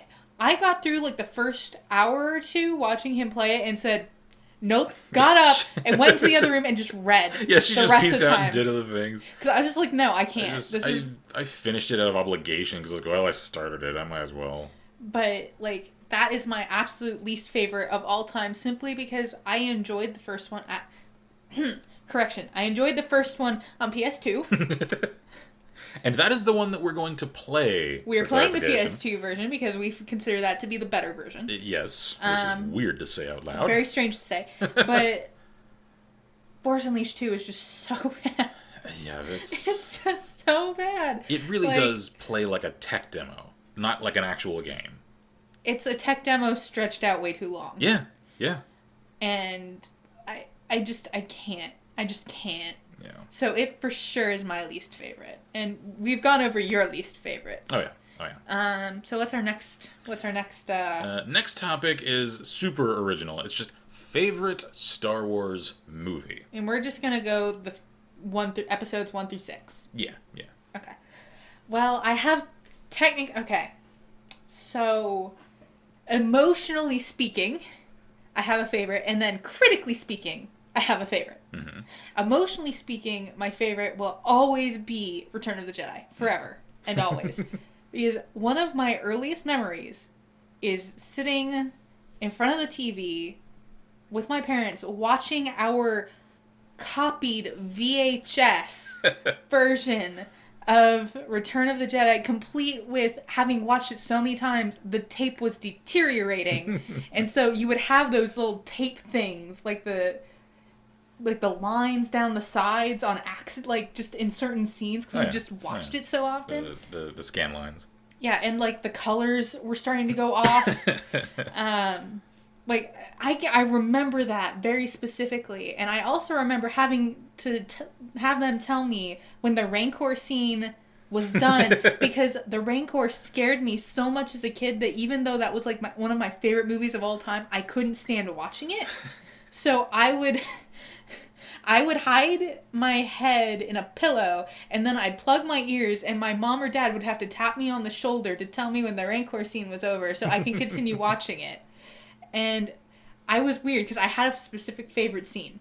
My favorite scene was when Luke jumps off the little walk the plank segment.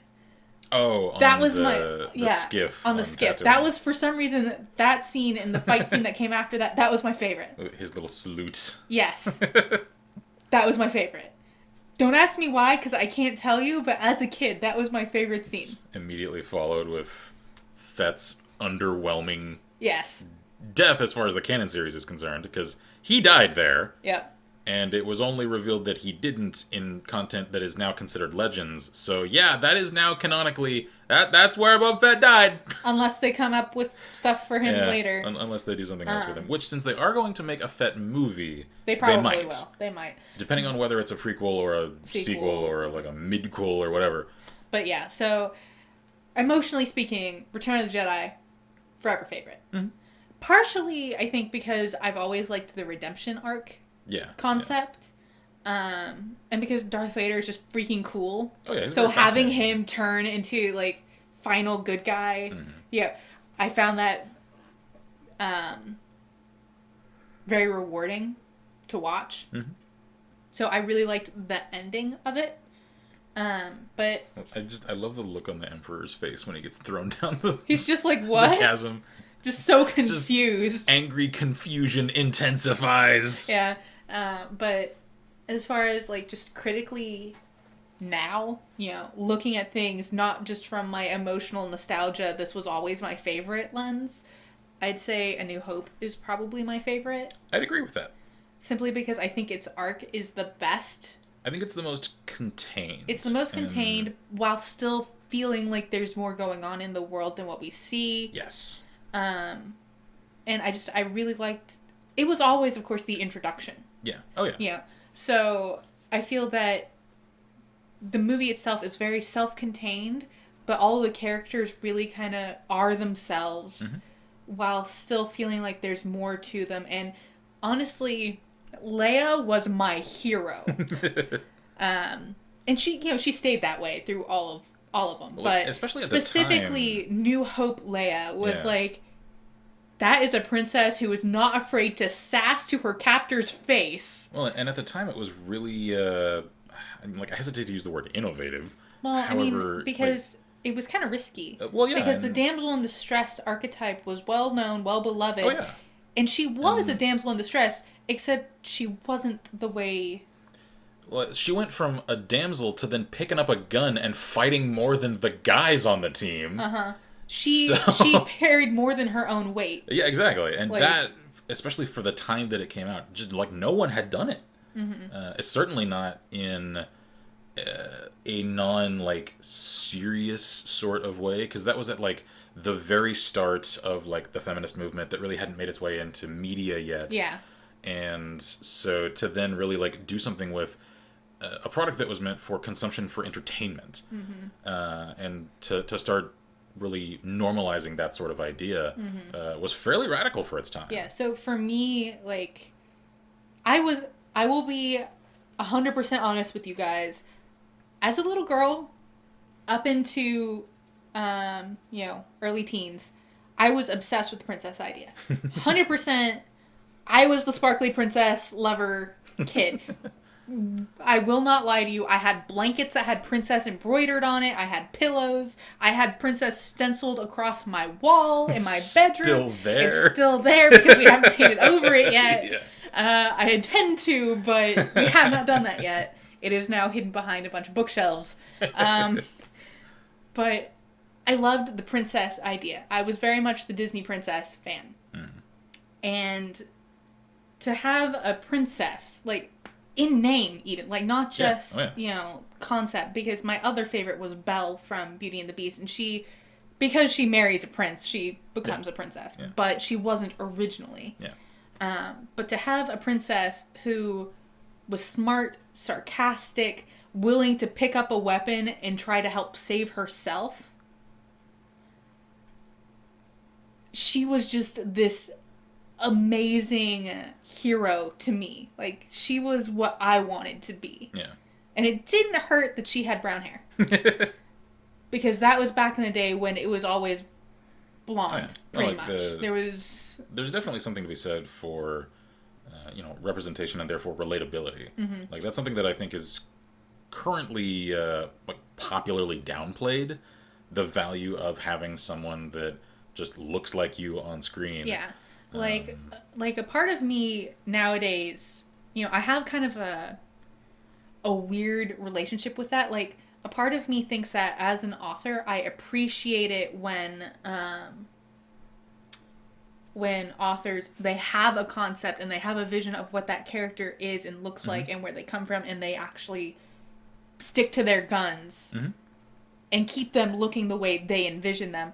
Like, yeah, absolutely. Like, I appreciate that, but I also appreciate having characters that you can connect with, that aren't necessarily just the typical of whatever archetype you're going with. Yeah. And back when I was young, the typical archetype for a princess was blonde and blue-eyed.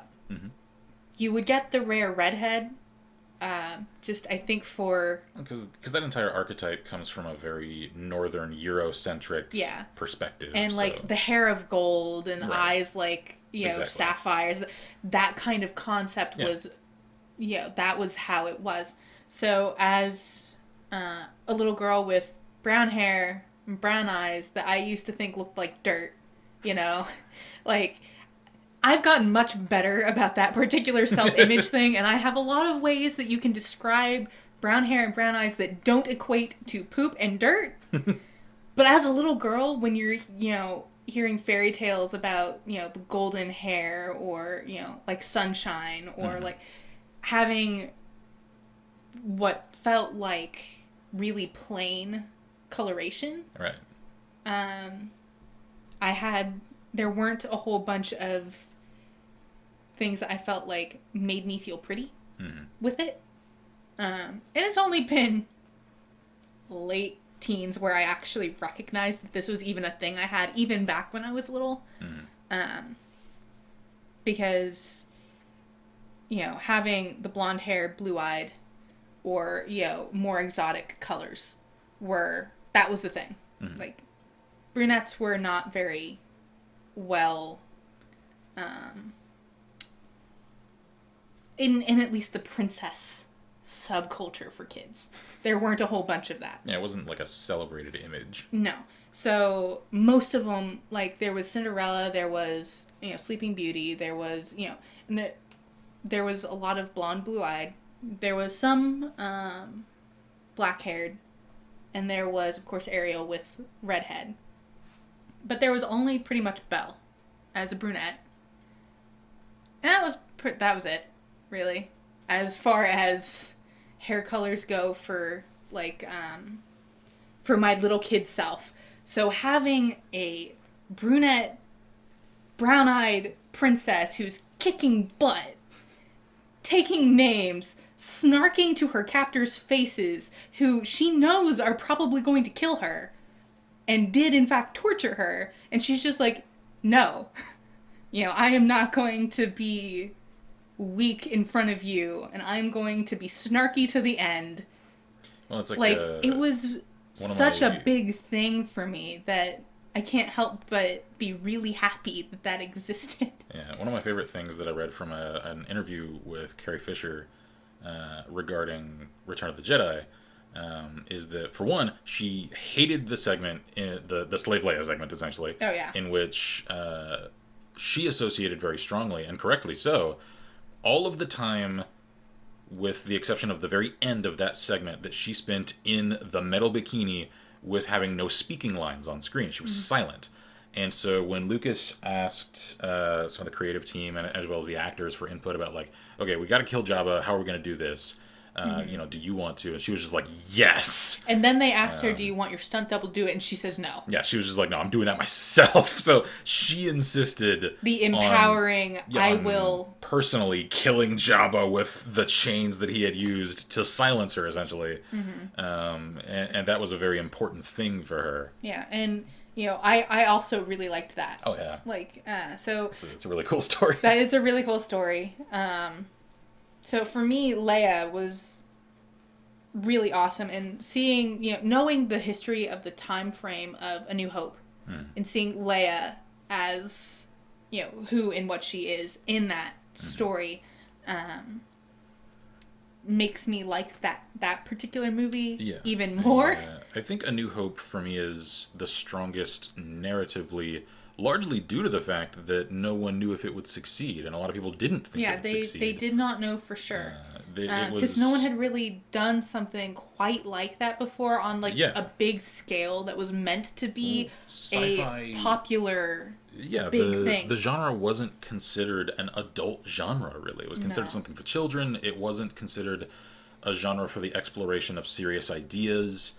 It was very much a very sidelined, almost throwaway sort of genre in any amount of literature, whether it's film or print. And because remember, these are the same days where I don't know if it's exactly year to year, whether that was just prior or just after even Tolkien's works in fantasy starting to finally gain traction amongst the American hippie movement that, comically enough, Tolkien himself hated. It was around that same time. Yeah, so no one knew if it would even make it, which is why the Death Star was in A New Hope when it wasn't originally meant to. That was originally meant to really be, the final in Return of the Jedi. It's funny because part of the dry performance that I forget his name, the actor who played the original Obi-Wan, the reason he seems very aloof and detached is because he hated that project. He didn't think it was going anywhere. He chastised his agent for even connecting him to this project. They flew him out into the middle of the friggin' desert and had him sit there for days dealing with all these young kids that were way in over their depth. They didn't know what they were doing. They had no respect for classical theater. And I've read some of the correspondence that he wrote home, and he just had nothing save negativity to say about the entire Star Wars project. And he was cynically surprised that it did well, and I can only compare that as well to I'm spacing on names today. The same character that played, or not same character, same actor who played, well, obviously not the same guy. Similar situation though. Dr. Grant in the original Jurassic Park movie. That actor, he really wasn't fond of that concept. He didn't really enjoy working on the film. And so he doesn't really like sci-fi. He's a very classical actor himself, and so then was only really talked into doing another film later on in that franchise because he was offered a huge check. Yeah, which they actually put in the movie, which I thought was hilarious. Yeah, they did. So it's sort of meta in that regard for that one. But yeah, so I think A New Hope, critically speaking, I think it was the best. Yeah, and it follows self-contained with all of the elements it needed while still giving the feel of there's more to this world, there's more to this universe, there's more to these characters. Because it concluded its own story while still implying that there are many more stories to be told. So I think, critically speaking, as looking at it via story analysis, I think it's the strongest. Yeah. But also looking at what it overcame to become this game-changing, movie.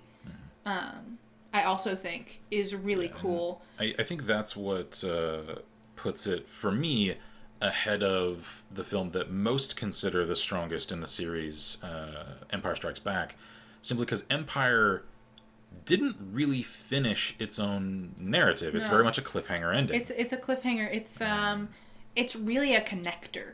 Yes. It's good, and I'm not going to say it's not good. It's an excellent film. It's excellent, but it doesn't work unless you have what came before and what came after. Exactly. It isn't a complete story. No, it's not self-contained. And that's a thing that, as somebody who reads a lot of books and does do really just not consumes very, a lot of media. Yeah, I consume a lot of media. I do reviews on stuff like that. They're not hardcore numbered reviews, but that's something that, you have to keep in mind when you're reading and also when you're writing. Yeah. Is this a self-contained narrative? Mm-hmm. And if it isn't, what do you need to consume otherwise to make it a self-contained thing? Mm-hmm. And I think that, personally speaking, my favorite media tend to be self-contained, but with the possibility of more outside of that. Yeah. And then seeing, small things that come from, and add to things like that, which is part of why currently I'm very happy with FF15. Yeah. In that it's a self-contained story, but there's more to it that you get from other Yeah, I find myself things. attracted and I to... feel like that's what A New Hope is. Yeah. Compelling stories that are set in a world that feels, or in Star Wars' case, a universe that feels alive, and like there is more going on than just the central story that the piece of media involved is telling, is, to me, the most enticing, because there's so much more going on And, there. I mean, like, I get especially when you're doing a series, and you're doing a series, like, not just you're hoping it's a series, but you already know. Yeah. Like, there have been several book series that I've read that are like this, where you have the first book that's self-contained because they weren't sure how this concept and these characters would go over. Well, that's a common thing. And then, the next book is a cliffhanger because they know they've already signed for a couple more books. They already got signed for their deal. And, like, I get those, and I like those, assuming I know already there's more to it. Yeah. But my favorites are the ones that are self-contained, but there's that thread of something else that connects it to the next story arc. Yeah, I agree. And I think the best authors are the ones who can self-contain a story, but have those connections to something else so there's more. Yeah. And I think A New Hope does that very well in that you feel like there's stuff that happened that led up to this.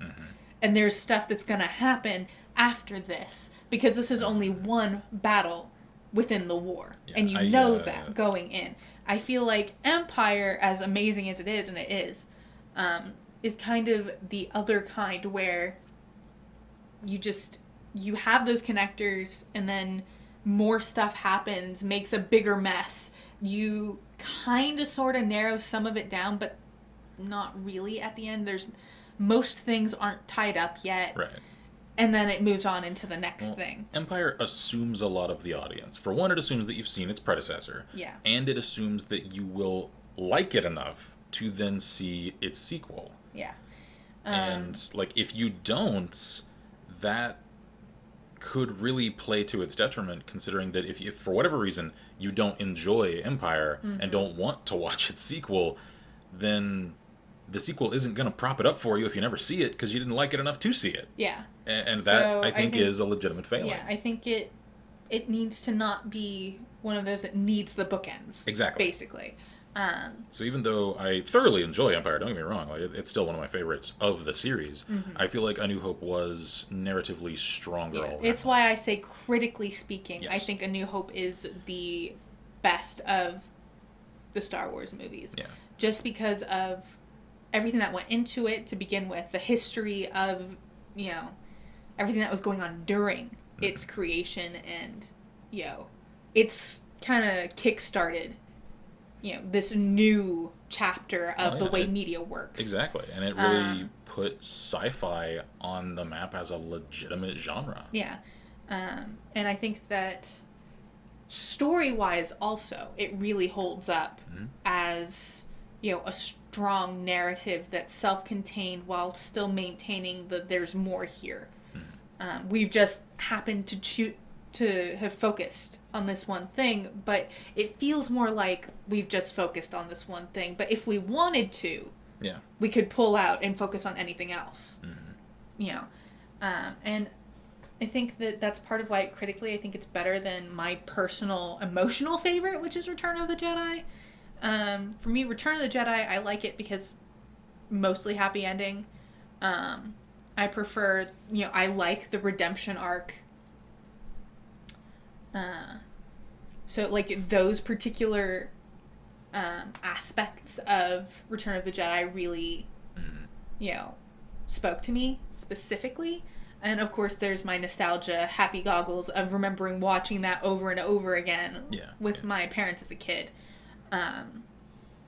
So, like, I'm in that weird phase of I know, like, emotionally speaking, Return of the Jedi is probably still my favorite, but I do also recognize that critically, like, if I'm really looking at it as a critic and not just as a consumer, I know hands down that for me, A New Hope is the best. Yeah, like, for me, critically, A New Hope is, I think, the strongest of them emotionally, though, and also from a... personal standpoint? Like, exploration of the lore standpoint. For me, it's Empire, simply due to the fact that Empire is what started to give us depth for this setting. Yes. It's what introduced us to the concept of the dark side, for one thing. It gave us more of a real person's look at what's going on as far as the reality of the Empire through the character of Lando and vicariously, therefore, through Cloud City.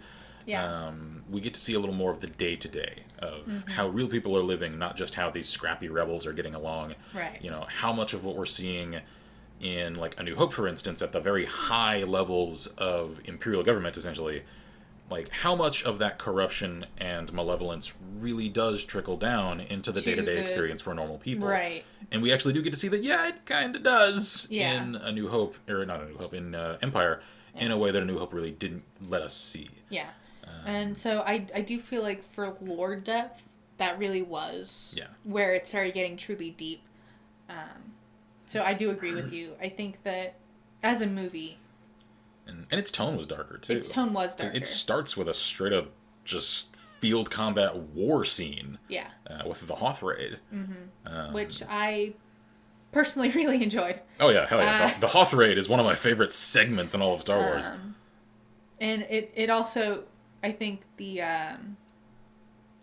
Hoth raid really made me like Leia even more, simply because she did not want to leave. Oh yeah, she put her people first. Like, she did not want to be the first out, even though... She had to get dragged out of that command room. Yeah, because she was there for her people, and that was the point, as far as she was concerned. Yeah. And, I mean, we got a fair amount of that in A New Hope, but... You know, it was in... we really get to see her in action in Empire. Yeah, we really get to see her as not just a figurehead, but a true leader. Yeah, like as a commander. As a commander of the rebellion, and what her true priorities were above her own safety. Yeah. And I felt like that just made her that much better. Oh yeah, as a character, while also still showing some of, you know, her emotional issues that she does have. Yeah. So like there was a fair amount in Empire that I thought was really well done. I just don't think, critically speaking, or even emotionally for me personally, it was my favorite. I do find it interesting that we both think New Hope is critically the best. Yeah, because that's actually something that... we haven't actually really discussed. Unlike a lot of these other topics that we have actually personally discussed amongst ourselves. That's not one that we had talked about. Yeah, like, critically speaking, what do we think is the best? Not necessarily just what's our favorite, right? But what's the best. Like, I knew that Empire was your favorite, and you knew Return Jedi was my favorite. Yeah, as far as just to watch. Yeah, to sit down and actually just enjoy. Like... But I don't think we ever really talked about what we thought, critically speaking, of them. As far as the prequels go, as much, you know, I say I like happy endings, and it's true. I prefer happy endings. My favorite of the prequels is Episode 3. And it's not a happy ending. It's really not. It's a really not happy ending. And I'm just like, I'm sitting here like, what happened to my... But I enjoyed watching it so much. My dad took me to see it in the theaters 3 times. The first time, it was me, him, and my mom. The second 2, it was just him and me. I was like, I want to go see the movie again. He's like, okay. And I will say that I think part of it is, one, the music. Because John Williams... Fantastic soundtrack. But 2, it's also the fight scenes. Mm-hmm. And I really liked the final fight scene between Anakin and Obi-Wan. Yeah, like as ridiculous as the survivability of that entire scenario was. As ridiculous as it was as a spectacle, it yes. was just so much fun. For sheer visual as spectacle. a young, I was a teenager at that point, I think. Young teen. It was just so much fun to watch that even though I sat there crying by the end of it, I still enjoyed watching it so much that I saw it 3 times in the theater. That's not on DVD or theater. I think as far as the prequels go... So I think prequels 3 is definitely my favorite just because, for one, I like the drama. Yeah. And the fight scenes I felt I enjoyed a bit more in that one. Other than the stupid Emperor versus Yoda fight scene. Oh, God, I hate those. I pretend that one doesn't exist in that movie because... Yeah. I am about to admit heresy, I know. However, let me at least clause this up with a slight preface. Of the prequels, my favorite is actually episode 1. I like episode... I'm going to back you up here. I actually... Discounting the spectacle of the Obi-Wan Anakin fight, which was my favorite in the entire of the prequels, the whole thing. That was my favorite fight scene ever. Other than that, and that moment with Anakin marching up the steps of the Jedi Temple with the very first time you ever, in the chronological order, you hear the Imperial March. The Imperial March for the first time. That was a chilling moment. Like, I sat there and I was like, in the theater, I was freaking out. I was like, oh my gosh, this is where it starts. Yeah. I wish that scene had ended there. Yeah, because actually, like, showing on screen the him attacking kids thing, like, even though it's implicit... I felt like it would have been better if it stayed implicit. It was heavy-handed to show it on screen. Like, I felt all right, like it was we get more it. chilling to just have that march. Yes, I agree. It should have cut off with him marching toward the camera, maybe then doing a reverse pan of the camera, like, starting from over his shoulder and panning away from him to show a long column of clone troopers marching after him into the temple, so you really get a full sense of scale of what's going on. Yeah. And then to just cut fade there. And cut into another scene away from that. I don't think they needed to continue that scene. We didn't need to see what happened inside. No, because we know. Yeah. Like, we knew what was happening. Oh, yeah. So I feel like... especially with that scene that follows up later... Where they sort of had the hollow... Well, with the hollow screen and with Senator Organa showing up and then watching the clones gun down a youngling. Yeah, that was more than enough. Yeah, that right there, that one little clip of just seeing the one kid get shot tells you, okay, we know exactly what happened here. Anyone and everyone in this temple, including the kids, that was communicated enough. Yeah. So, in episode... Wow. Okay. Sorry for the slight interruption there. We just heard what I can identify as a fighter jet engine sailing over the house. We don't hear that too often. Yeah, sometimes the National Guard touches down at the airport that's pretty close to our house. It's just, we don't usually hear the engines that clearly here. Anyway. But as far as episode 3 goes, my 2 favorite scenes were... the fight with Obi-Wan and Anakin at the end. And that very first part. The orbital battle over Coruscant? Yeah, I liked the orbital battle. I liked the interplay between Obi-Wan and Anakin. Yeah. Like the snarking and the clear, they've done this so many times. Oh, yeah. Like, I loved that part. It's routine for them. Yeah, like, I liked that part. And then I liked that one little clip of him with the Imperial March up to the thing. I wish that had cut off, but, like, just that one part. Yeah. Those were the 3 things I really liked from episode 3. If I'm looking at it from, like, sort of looking at how much of each of those movies I liked the best, I would say I liked episode 1 the best overall. Simply because I felt like it made more sense. intense as an entire movie. Yeah, it too felt more contained than the others. Like, I really liked episode 3 simply because I liked seeing where all this started. Yeah. Basically, I felt like we didn't see enough between episode 2 and episode 3. Exactly. I felt like we should have seen that instead. Yes, that Like, leads into the our thing next talking point. the thing for me is I like episode 1 as a movie. I wish it wasn't a movie. Yeah, I agree. I wish that episode 2 was episode 1 and they then covered the events of episode 1 in the dialogue of episode 2. In dialogue or flashbacks. Yeah. And then in episode 2 would have been what became the Clone Wars TV series. I 100% agree. And then you had episode 3 yeah. as what it was. Because I am. I feel like I feel like that would have made a better sequence of events. Yeah, because the entire thing for me about... Because I do like episode 1. I think it's fun to watch, aside from freaking Jar Jar.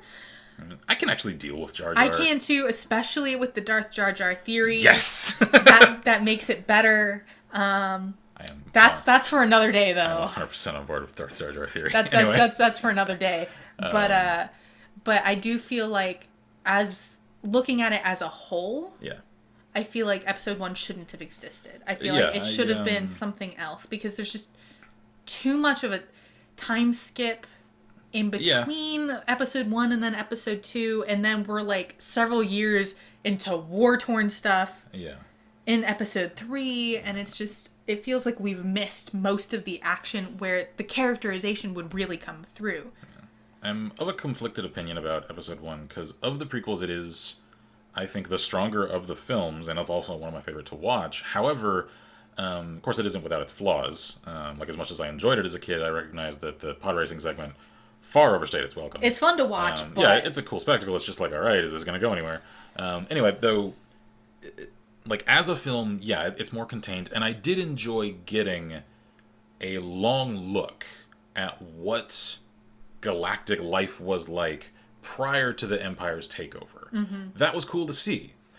At the same time, though, for telling the core Star Wars story, though... Like, what it was meant to be. Yeah, the entire point of the prequels is, at least in my opinion, maybe this is speaking out of turn because I'm not George Lucas. It's telling Anakin's story. Well, and it's coming, I think, from one conversation, a short little handful of lines that Obi-Wan tells Luke on Tatooine in A New Hope. And it's referring to I knew your father, and does the whole, you fought in the Clone Wars? Like, those few things, they're referring to things that the audience hasn't heard anything about. Those prequel movies are meant to give context to what Obi-Wan was referring to there. They're to explain the relationship between Obi-Wan and Anakin. Exactly. And how, ultimately, Anakin went from, as Obi-Wan puts it, as a hero... to ultimately becoming Darth Vader. Yeah. And I think that that's what the prequels were meant to show, was how did we get from point A to point B? And that's the thing, is that... and I feel like episode 1 didn't really help us with that. Yeah, because the nominal, I suppose, antagonists of episode 1, though Darth Sidious and Maul, to a lesser extent, were orchestrating a lot of it, the real antagonists for all practical purposes were the Neimoidians of the Trade Federation. The Trade Federation, yeah. And their involvement, even though episode 1 is supposed to really set the scene politically for the actions that put the Sith plan into motion in episodes 2 and 3, the stuff that happens in episode 1 doesn't really have a whole hell of a lot to do with what happens later in 2 and 3. The Neimoidians I'll be honest are with sort you, of an afterthought. I'll be honest with you. I didn't... As somebody who has gone back... I am a super Star Wars nerd fan. I've written fan fiction. I have read more fan fiction than most people have novels. Yes. And I've delved into a lot of it, just trying to come up with my own understanding of how all these events played out. I have a hard time figuring out what the entire point was of the Trade Federation backed by the Separatists Yeah. blockading Naboo? Yeah, I can't really figure it out, honestly. Like, what was the political and the economic? Yeah, like, because, what was the economic objective? like, why did they do that? Mm-hmm. Why was this a thing? Was this meant to essentially be a shock and awe tactic the way blowing up Alderaan was in A New Hope? I don't know, and it's not really gone into. Like, we see what they did in episode 1. We just don't see why. We don't see why, and we're never told why. Yeah, we have no understanding of why later on. The only thing I can really think of is that it was technically, as far as the Trade Federation was concerned, basically an arbitrary... it was to make an example of something. It was to make an example, but it was because Sidious, a.k.a. Chancellor Palpatine... Sheev. It's because he was from Naboo. Right. And he needed to be seen as a hero. As a hero. So it had to be his planet. So as Sidious, he told them to pick Naboo as the one to make an example of, so he could then become Chancellor. When the Chancellor failed to help Naboo, which is a core world. Yeah, oh yeah. Therefore, all these other core world politicians would feel threatened by, if you're not able to help this one, what happens if it's us next time? And that makes sense for him. And that makes sense for him. How did he sell it to them? Exactly. That's the thing I can't figure out, is how did he sell it to the Separatists and the Trade Federation themselves? How did you pick Naboo and why? What does Naboo have that made you think that this kind of blockade was a good idea? What do they have that you felt like you needed to not only blockade them, but invade them? To occupy them. To occupy them. And that's something that I do not know. And as far as I know, has never really been gone into. Maybe there's a book that goes into it and I just haven't heard of it. Honestly, but like, I've read several of the novels and a lot of the comics that are set in that exact same era, and none of them I've even read talk about it. I've read a lot of those books too, because personally I really like the Anakin Oh, yeah, during Clone Wars. Yeah, I really like the older, or not the older, just the Republic era. Yeah, that's I honestly really, my favorite era of Star Wars. That is my favorite era too. So like, I personally have looked for books that are set in that particular time frame, specifically ones that focus on Anakin, because he is one of my favorite characters.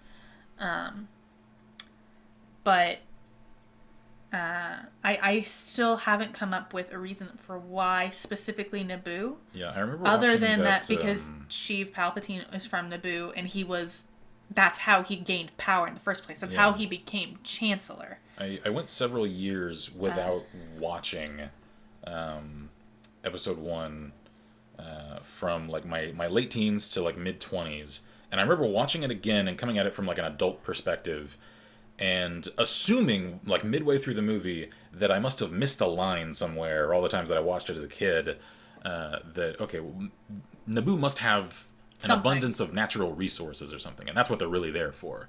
But they never say. Yeah, they never say that, like anywhere. Also, cheers, Marcus. Have a good one. He's taking off for the evening. So, basically, I like episode 1, and it does at least introduce the characters that needed to be introduced to each other. Mm-hmm. And, of course, it set the stage for Palpatine to become Chancellor, which is, of course, the very beginning of his true ascension to power, to eventually becoming Emperor.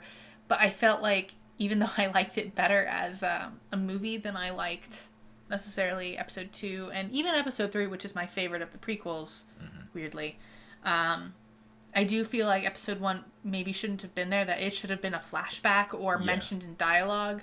Yeah, I would think dialogue simply... Because they don't really do a lot of flashbacks. Exactly, just for... Or maybe, doing flashbacks via the holograms. Yes. Like, for cinematic consistency, Star Wars doesn't really do flashback sequences anywhere else. So to do them at random somewhere else, it would just seem like kind of a weird one-off thing. So, like doing it with holocron... Yeah, because we see in episode 3, we see them look at security footage via that. So clearly they do have recording stuff. They talk to each other, like having like a recorded conversation or things like that, and then just straight dialogue. I think to see like a training scene at the Jedi Temple, and on some like large screen they're showing footage of like the Naboo incident or something. Yeah. I think that could have communicated Everything the core narrative of episode 1 without having to dedicate an entire film to it. Yeah. And so that for me is my problem with the prequels. So that leads into our next talking point, because I know where this is going. Our least favorite Star Wars movie. And I think we're about to agree. Episode 2. Yep, Attack of the Clones. And, that hurts me, because I actually really like the clones. And I really like the Clone Wars. Mm-hmm. Also great great animated series. The Clone Wars Not is the original one. Oh, God. The one that's, really because we went a long time without us watching together the Clone Wars animated series, because I remember watching the first version of it that came out. And it is actually a prequel of the second one that we watched. It's the hand-drawn style Clone Wars series that came out on Cartoon Network ages ago now. It's so bad. It's horrible. I hate it. I hate watching it. I hate looking at it. Yeah, I can't look at it for very long. It's so rough on my eyes. But the Clone Wars, the computer... Yes, the CG version. The CG version is actually, I'm not 100% happy with the chosen style, but it's not even It's even a hell of a lot more palatable than that original one. Yeah, and it's actually really good. Yeah, the storytelling is fantastic. It's dark. Oh, People die it's a all war the story. time, and I love it.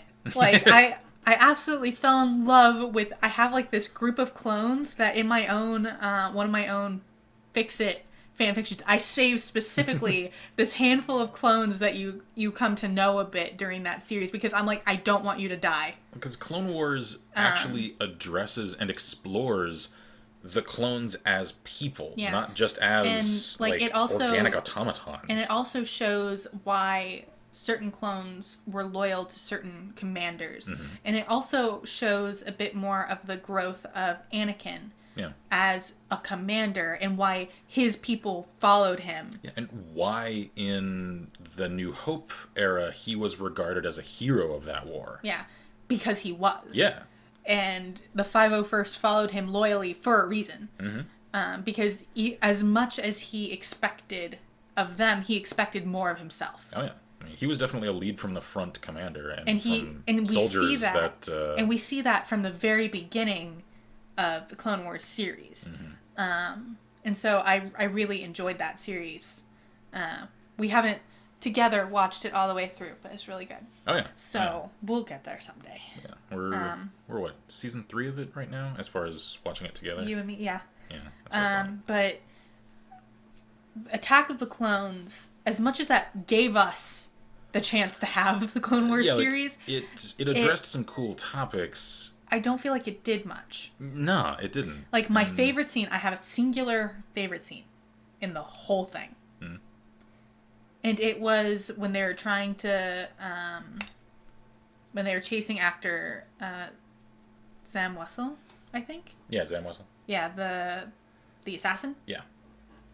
And the byplay between still Padawan Anakin and Obi-Wan. That's the beginning of that byplay that I loved so much in the beginning of episode 3. Because there's and that I hate it when you do that.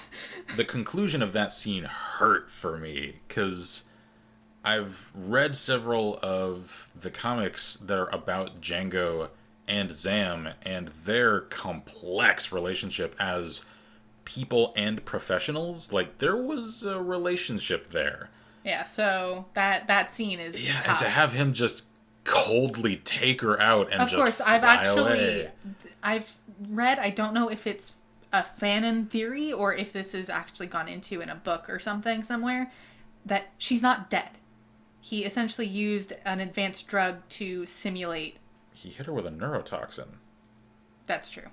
She's dead. She's dead. That's true. The only way that she isn't dead is if she somehow staged another changeling in her getup to take the dart for her. Okay, that's a good point. And there's no evidence that happened. Yeah, so she's dead. She's definitely dead. So Zam is dead. Jango took her out. And the thing is, the more you explore Jango's character and a lot of the expanded universe stuff, which, now is legend, so isn't entirely canon, etc., etc., okay, fine.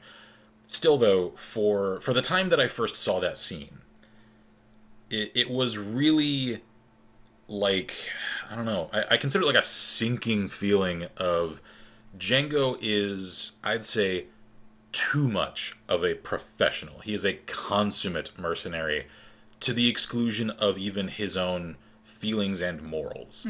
Because he considered her an ally, a potentially problematic one at times, although an equal and someone that he actually valued. And yet the job said, take her out. So he did. And he did the job. Yeah.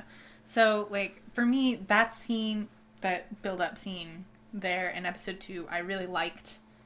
That's about it. Yeah, for the Anakin and Obi-Wan dynamics, yeah, that's a very good scene. And it Because also it really did communicates... set the scene for how they interact. Yeah, and it also, it said a lot about the patterns that are clearly already in place. Like when he jumps out of the speeder from 1,000 feet in the air or more, and Obi-Wan just kind of rather casually I hate when he does that.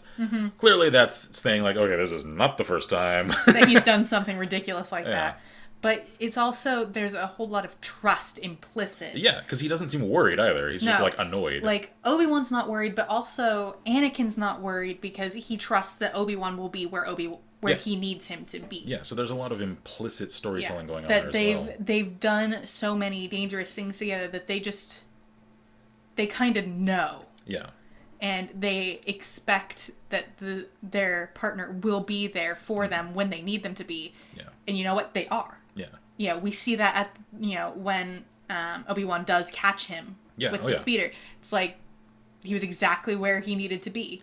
Yeah, so I was just, ideally, with our critique of episode 1, that really should have actually like taken the form of what was episode 2. Just with extra background. Yeah, with that change in mind, I would like it if episode 2 were really like mid-war. Let's see Anakin, the captain, the commander, then the general, and him really coming into his own as a knight. Yeah. Like that, I think, is what the focus of episode 2 should have been. I am really happy that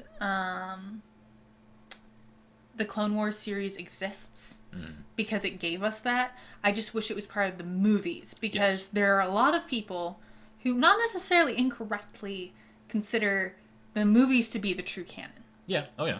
And they're not wrong because the canon, like the outside things, like what is canon, has changed multiple times. So they're not entirely wrong in their idea of you can assume that the movies are the canon. Yeah, well, specifically the phrase for that is the film canon. Yeah, the film canon. The official canon, though, does include other things. It does include other things, but what those things are has changed. Yes. Whereas the film canon has never changed. Correct.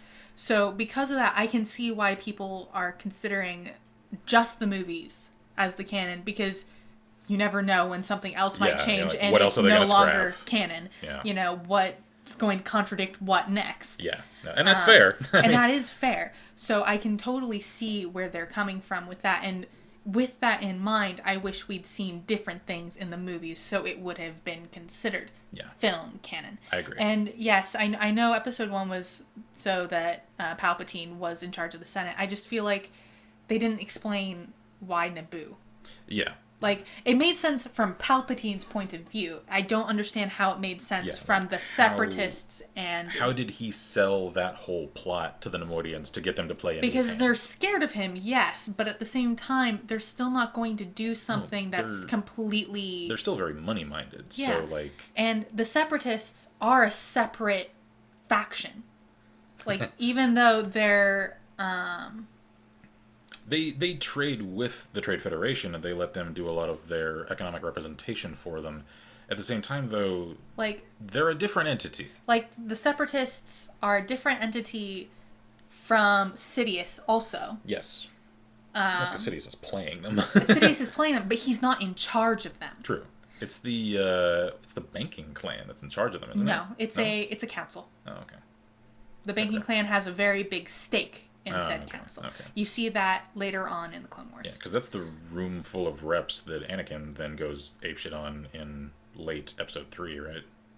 Mm-hmm. Yeah, okay, that's what I thought. Yeah, that's the Separatist leader council. Right. But yeah, so because to have Palpatine is playing them, and he's the reason they exist because he essentially manipulated each of them into forming the Separatist Union. Right. And then, of course, Dooku is, you know, who Dooku is and all that. But you still have to make it make sense for them to choose, and for the Trade Federation to choose Naboo specifically. Yeah. And I don't know why they made that choice. Yeah. I know why Palpatine wanted them to make that choice. Yeah. That makes total sense. Oh, yeah.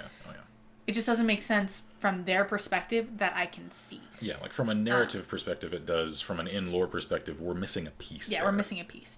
And no, you are not wrong in that you're the only one who reads fan fictions or writes them. I read more fan fiction than I read novels, and I read a lot of novels. Like, who are we getting? You read way more fiction than you read novels. Oh, I know. I'm not saying I don't. I'm saying like, I do read a lot of novels. Factor of 10 more. I do. I read like 10 times more fan fiction than I read actual novels, and I read a lot of novels. So most of the time, if I'm not actively doing something else, I'm probably reading a fan fiction. Mm-hmm. Most likely. Mm-hmm.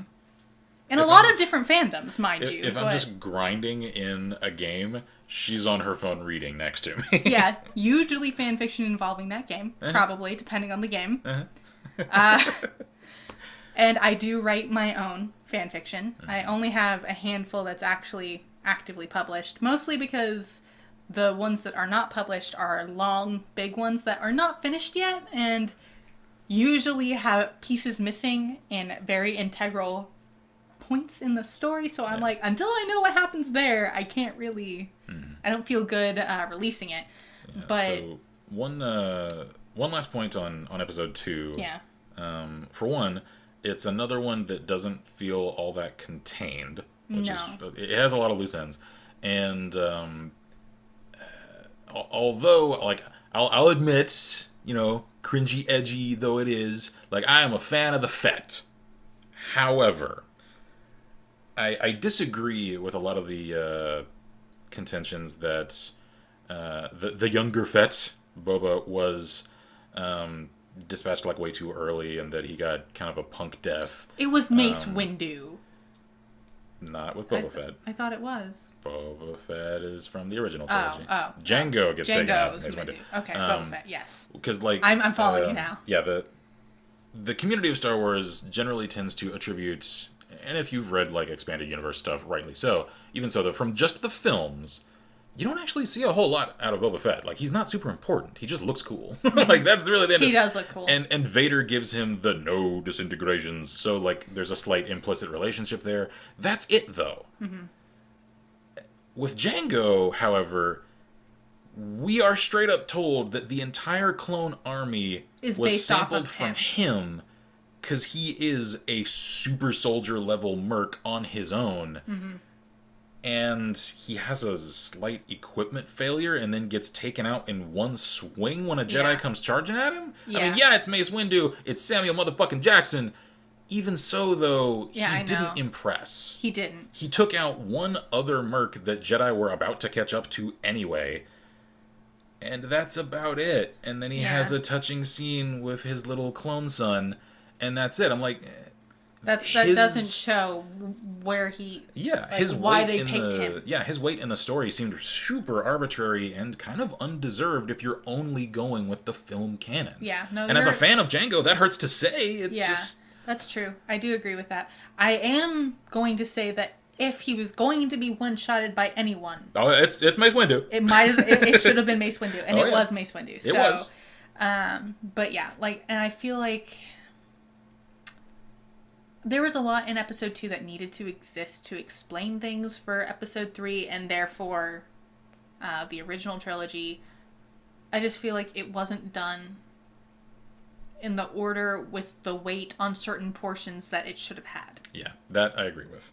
Which is why I think it is, of the episodes 1 through 6, it is my least favorite. Yeah. Also, because I feel like we should address this, because I know we each feel the same way. We are not talking about the new ones. No. I'm referring to Yoda. Yeah. No, I'm not. I'll condense my critique of the Yoda fight, and this applies to episode 3 as well. He's too bouncy. Yes. He is he's a green ping pong ball, and he shouldn't be.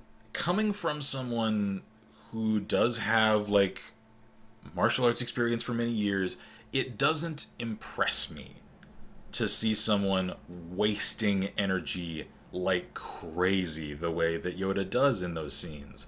What would impress me, and what I think would fit his character far more, is supreme energy efficiency. Yeah. To see him... Well, he limps around all the exactly. time. To see him assume a calm, relaxed stance and then just seem to happen to avoid incoming swings through very small movements, to just sway out of the way. Because he has that much... That would have been impressive. Yeah. I think, though... Especially if his opponents were really hyperactive and fast. Now, that is a thing that... Here comes my conspiracy theorist self. I have read that Yoda was not meant to be in that fight scene originally. That choreography was not meant for Yoda. No, it was not. You're correct. Therefore, if it wasn't meant for Yoda, who was it meant for? Darth Jar Jar. Exactly. Because it's also... Fit Jar Jar's fighting it would style. fit what we've seen of Jar Jar's flail around, but happen to somehow manage to critical hit to things. Take out tanks. Yeah, like that would make sense. And there are interviews with Lucas that says he didn't expect people to react to certain characters the way they did, so he had to change his plan. Yeah, specifically referring to characters from episode 1 and then changing a plan with regard to episode 2. So it's my theory that our Darth Jar Jar theory, I think, is probably potentially correct. And that originally the Yoda fight was supposed to not be Yoda, but supposed to be Jar Jar. And that's why it just sort of flails around and is super... I think the character of Count Dooku was invented to take the place of the narrative role Darth Jar Jar was meant to assume. And that due to the hatred that people piled on Jar Jar after episode 1, Lucas got scared off of committing to that plan and then wrote him into really just being a fool instead. I hope at some point we get some official recognition for Darth Jar Jar theory. Well, because I'm super on board with it. Even what we see in the Clone Wars doesn't necessarily negate it. It doesn't. It does show that he has a handful of people that he would prefer that they don't die. Yeah. Other than that, there's nothing that really says he's not Darth JarJar. And if you guys aren't familiar with what we're referring to... Just Google it. Yeah, just there's Google Darth an Jar Jar article theory. that goes through a lot of the details. There are multiple. Complete with diagrams of the scenes he's in that show things like the drunken boxing style that he uses for certain fight scenes. To me, there is one scene in particular, more even than his combat scenes, that I think was meant for audiences. Well, for audiences to later be like, watch again and realize, whoa, hold on, we missed something here. I think that's what was intended with this one particular scene, and then they didn't commit to it because they changed the plan. And it's when in episode 1 they are in Mos Espa, and I think it's Padme is saying something inside of Watto's shop, and Jar Jar is over her shoulder. And you can see him in the distance in that scene. He's looking down, and he's not really in his weird, like, perky, always looking everywhere sort of demeanor. He's instead looking like he's focusing on something, and you can watch his mouth moving as though he's trying to say something, and yet not really look like he's talking. Sort of like a ventriloquist sort of way. And his lip movements match what Padme says perfectly. So he was manipulating her with a mind trick at that point. Yeah. There was another point at which that was a similar thing that also made me think of Darth Jar Jar, was early on, and Padme may or may not be Force sensitive. We don't know.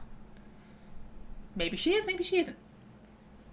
So it's not super a big deal that a Force sensitive can manipulate her into saying what they want her to say, the same way... in the original of A New Hope, these are not the droids you're looking for. Right. Not hard. Except to do that to a Jedi is something completely different. Oh, yeah. And Jar Jar does that. Yeah. back when he was in the Gungan City, and Obi-Wan and Qui-Gon are about to leave. They've literally turned away. They have been given a ship. They're leaving. Jar Jar makes a weird motion, and Qui-Gon stops right after that and goes, what's going to happen to him? And that's when Jar Jar goes with them. Yep. That it's like they were leaving. Well, it seems sort of like, maybe it's just an afterthought, but mid-stride, he just sort of stops. And again, I think there was a lot that we were meant to miss the first time watching episode 1, because we didn't know to look for it, that after the revelation was made about who Darth Jar Jar actually was, assuming his name is probably something else. He also has Sith eyes, by the way. He has Sith eyes. That other Gungans don't have. Yeah, his eyes, compare them to other Gungans in the series, are unique. The only other characters who have eyes that look like his are the yellow Sith eyes. Are yellow Sith eyes from hardcore Sith. Nobody talks about that part. Anyway, he is constantly allowed to go along with things that he really doesn't have any place in, and that he's not important to the completion of. He didn't really play... Who would, in fact, if he's as clumsy and as stupid as he's made out to be... He's a liability. Would be a liability for these things. And yet, somebody as smart as Qui-Gon, as smart as Obi-Wan, as smart as Padme is supposed to be, because she's supposed to be a young prodigy. Oh, yeah. They just go along with it. They go along with it. Why? Like, even her captain of her guard goes along with it. And they Jar Jar, shouldn't. He played a somewhat important role in the field combat scene on Naboo. I don't think enough to warrant making a general of him, and yet he was made general. Why? So, it's... Again, we're only kind of skimming over the Darth Jar Jar theory. There's a lot to it, though, and it's why I'm, ironically and unironically, a fan of a strong supporter of the Darth Jar Jar theory. I think there's a lot of merit to it. Simply because it makes a lot of sense, and it makes a lot of little things that don't make a lot of sense. Mm-hmm. It makes more sense. Yeah, and it also, if you go with the rule of two, isn't really clear, although it could make for an interesting sort of dynamic, whether Palpatine is, one, aware of him, or perhaps answering to him, or maybe they're rivals, or perhaps if Darth Jar Jar was Plagueis, for instance, like in a new corporeal form, or something along those lines, maybe Jar Jar is trying to essentially indirectly manipulate events so that Palpatine does a lot of the hard work, and then Jar Jar can then step in and destroy things later. If you think of Jar Jar as a Force sensitive, as an extreme Sith, so extreme and so inundated in the dark side that his eyes have literally permanently changed to the Sith eyes, which is what happens when you use a lot of dark side power, which is why Anakin has those at one point in Episode 3, because he's just been inundated with it. Oh, yeah. To have that permanently... He also is the one who creates the vote for Palpatine to become Chancellor. He's the one who puts forth the vote to make it an empire. It's always Jar Jar. Yep. Why would you ever make him? Why would you make him a senator, for one thing? A senator. Ever. You shouldn't. No one in their right mind would. And everybody else treats him kind of like, oh, he's just our funny sidekick. And yet they don't blink at him having such a strong station. Well, and when he gives, as senator, his speech to the Senate gathering, his hands are moving. He's waving his hands around, and he looks very focused. And it's not just like he's focused on what he's saying. I think in that scene, what we were meant to see happening, and that they then changed the plan for... He's essentially mentally suggesting that people agree with him. Yes. He was working one of the most powerful Force mind tricks in the entire series. And it's why Palpatine looks shocked that it worked. Yeah. He looks genuinely surprised. He does that almost little half laugh, just... and then starts cheering for himself. Because he didn't think. necessarily expect that it would work that well. Yeah. And yet he's getting the standing ovation. Exactly. And he's just like, oh. Jar Jar just worked the most powerful spell of force magic that we ever see, until the new movies at least, Right then. in that scene, and yet Nobody due to what knows. I think were changes to the script and the plan, that's canonically not necessarily any longer the case, unless maybe they validate this later. Yeah, like, I feel like certain portions of the Darth Jar Jar thing were kept throughout, but at the same time, he didn't commit to showing it. Yeah, the reveal was never put in. No. And I think because he didn't think that people would like it. Yeah. Honestly, I hated Jar Jar. Straight up hated him for a long time, simply because I felt like he was worthless. Like, there was no reason, like, if you looked at it as a story, why he was even there. Exactly. Like, my Like, critique for other Jar Jar... than taking them to the Gungan city, he... And then guiding them to Theed. That was it. That was the only thing they needed him for, and yet he stayed. Yeah. And he kept staying, and he kept staying. So I hated him in the prequels because I felt like he was worthless as a character. He overstayed his and he welcome. was obnoxious. And I feel like it wasn't until I read the Darth Jar Jar theory, like actually went through the big long articles with screen capture And the videos. proof and the videos and the comparison of this is what a master of drunken boxing looks like when they move and they're doing it versus the video evidence of Jar Jar fighting, and you notice that they're almost exactly the same. Yep. Things like that. It wasn't until then that I started going, you know what, maybe I was wrong, and we went back and watched them, and Jar Jar was no longer as obnoxious to me as I watched and realized every time someone changes their mind about whether or not Jar Jar should go with them, he is moving his hands. He's making weird little noises. His mouth is moving. Then they change their mind. I advise anyone skeptical about this theory, watch episodes 1 and 2 with the framework of Darth Jar Jar as your filter for what you're watching. Even 3 a little bit. Yeah, even 3 to a certain degree. And in every scene that Jar Jar is on screen, especially scenes where he is not the focal camera focus, watch his hands and watch his mouth. You will see things. Yeah. And the fact that he's flailing, you would say it's luck. Except, as far as Obi-Wan says, there is no such thing as luck. There's no such thing as luck. And he consistently gets results with his flailing. Like Like, I know the luck that you wouldn't get. That's the kind of luck, like that quote-unquote Han luck, has. that Han has. And It's we've the decided kind of amongst luck, ourselves that Han is force sensitive too. It's the kind of luck that a force sensitive has when they're essentially using the force to help them manipulate the situation in such a way that even though they shouldn't be able to do what they do, manipulates events into their they favor. do. Yeah.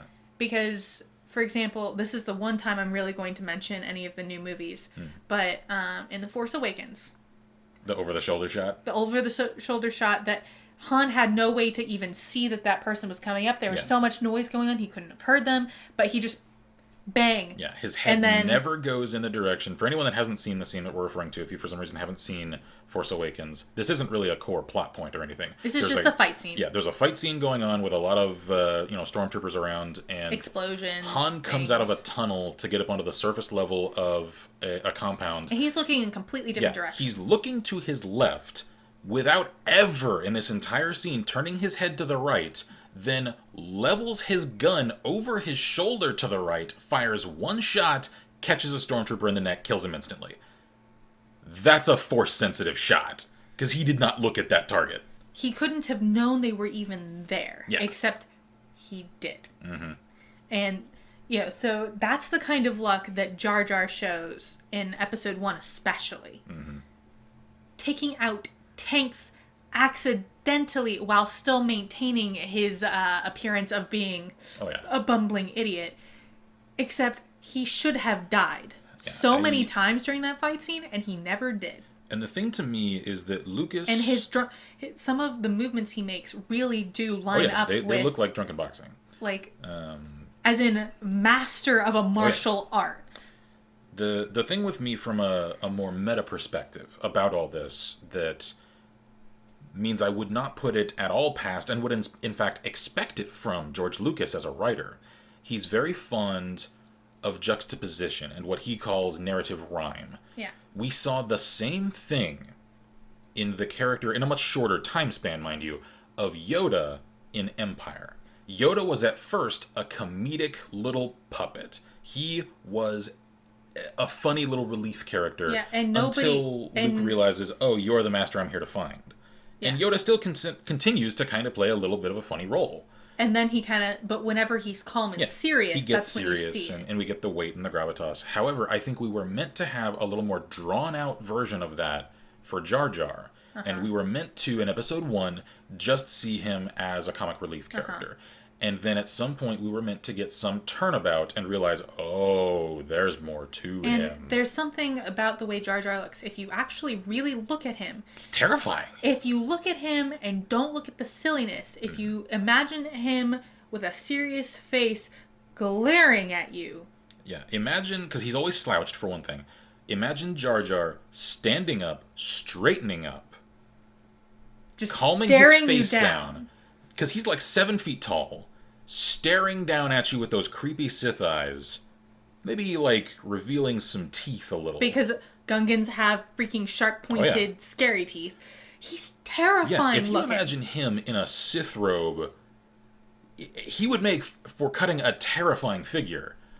And it's his posture and his movements, his mannerisms, that really underplay the potential for really cutting an imposing figure that he could. And it's the way he talks, too. And I can just imagine if he dropped the stupid accent that not all of the Gungans even have. Like, they have a little bit of it, but never to that extent.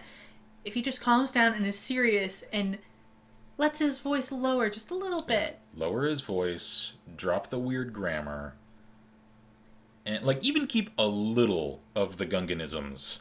Like, compare his voice, say, to what's the older guy, Captain Tarpos, I think was his name? The older gray Gungan? Yeah, I think No, again, Jar Jar, this time you go into the bosses. You know, that guy. Yeah. If Jar Jar just had, like, that kind of voice, even that much of a shift, he could seem a lot more imposing. Mm-hmm. And so, like, if you really look at him and if he stopped pretending to be silly, how scary he would be. Yep. Like, I feel like there's a lot of... Oh, yeah.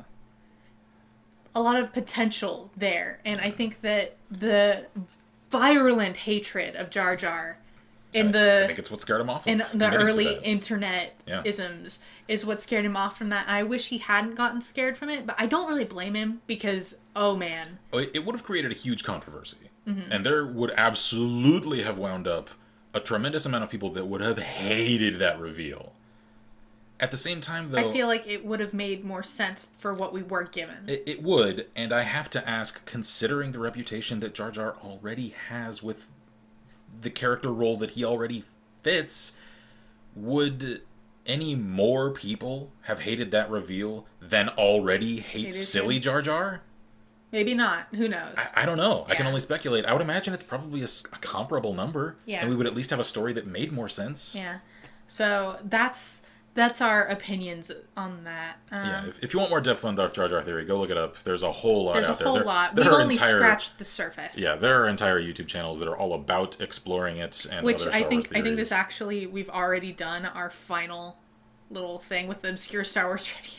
Not entirely. There are a few. We've done a lot of our obscure Star Wars trivia, though. We'll skip to a different little obscure Star Wars trivia thing here, because that was one of our talking points. And it's getting late, and my throat's starting to give out, so... One of my favorites, for a short little interjection here, is that during the filming of Return of the Jedi for the Endor scenes, they were filming in the Red Forest in California, they specifically told Chewbacca's actor, don't go wandering off set, because hunters might think you're a Sasquatch and shoot you.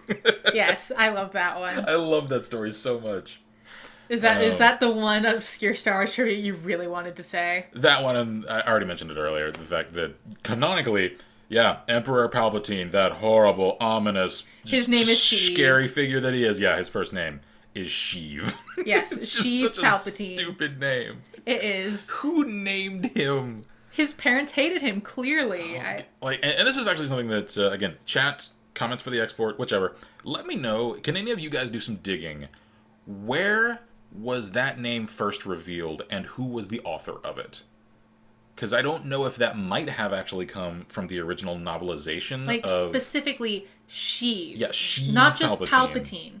Because we do know that Chancellor Palpatine, and that, like, that's in the movie. The name Palpatine is in the movie. Well, and he was in the original novel that Lucas wrote as an adaptation of his own screenplay prior to the movie coming out. Right.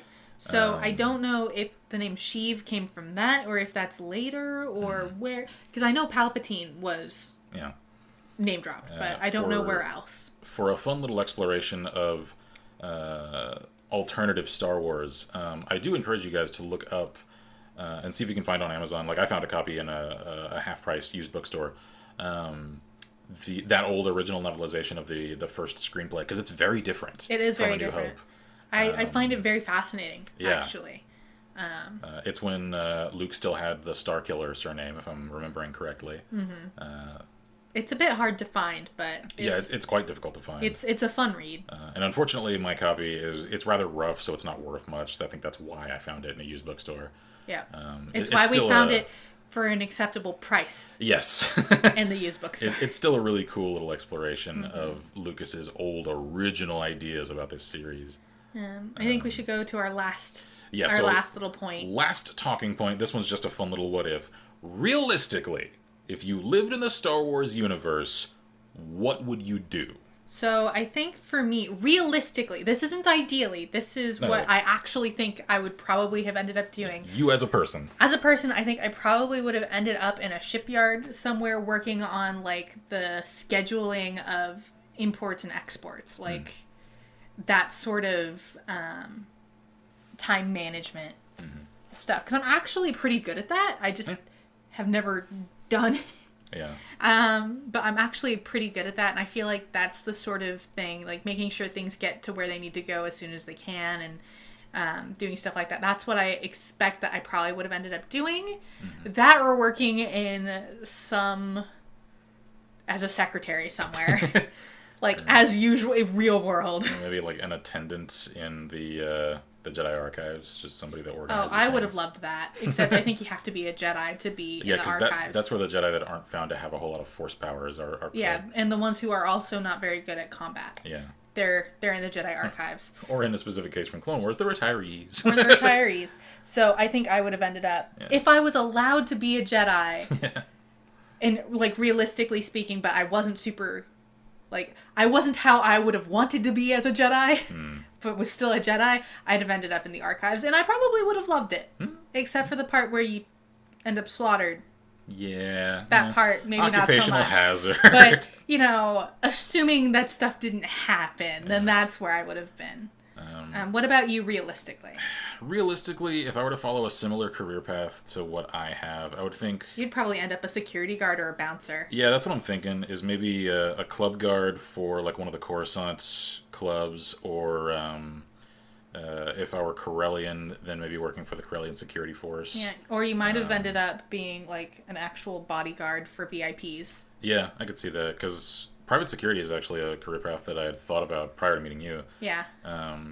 That I had given very serious thought to, because I know I've got at least the foundational skill set for hand-to-hand levels for parts of it.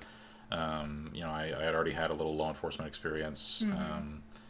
So that's where I expected you to end up. Yeah. So if I were to stick with that, I would say probably like the Corellian security force, or maybe the Coruscant security force. If I were in the Outer Rim, maybe essentially working as a tough for one of the Hutts, because hey, that's where the cushy job's at in those territories. Right. Or if I did leave security like I have real world and go into entertainment, probably doing pretty much this same sort of thing like I'm doing now. Same. Like I would have written stuff if I could have, like, more realistically, but what I would have wanted, I'd have been like some kind of run my own vidscreen show. Yeah, or like fancy novelist or something. Because we do know that, like, vidscreen shows are a thing, especially for the Coruscant community. That we see a lot of that in the expanded universe, and like what we would think of as like Japanese idol culture is a huge thing on Coruscant. Yeah.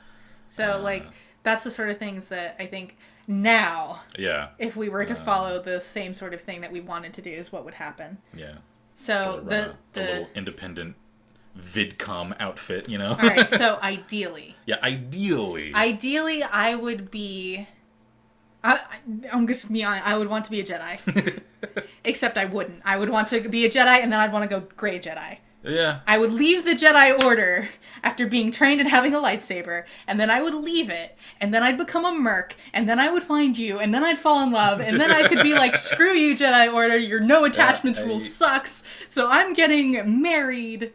I think I would probably also... And then I would have my own ship, and that's what I would ideally be. I think in an ideal scenario, I would do the Grey Jedi thing as well, because I would probably have liked the romanticized idea of what the Jedi Order is for. But then once you really delve into it, and then if you delve in outside of it. Yeah, then realize how honestly corrupt some of the levels of it are once they get involved in the politics part of it, but also how self-compromising some of its ideals are, considering its entire structure is nominally meant to impose an ascetic mindset, that of little to no attachment, of an aloofness, of staying focused on the mission and the goal and the philosophy above all else, except they employ a master-apprentice system, which, through its very nature, then encourages... Creates attachment. Yeah, it creates attachment. It then undermines itself, so it's... So, like, to me, I don't... This is a problem I just have with it. Oh, yeah, I agree. But, so... Ideally, I'd have been a Jedi that was disenfranchised. Yeah, same. Left. Hopefully, either I fell in love with you prior to leaving, and that's why we left. Or we ran away together. Yeah, we ran away together because we said, screw this, they won't let us be together, I don't care about that stupidness. And then we go...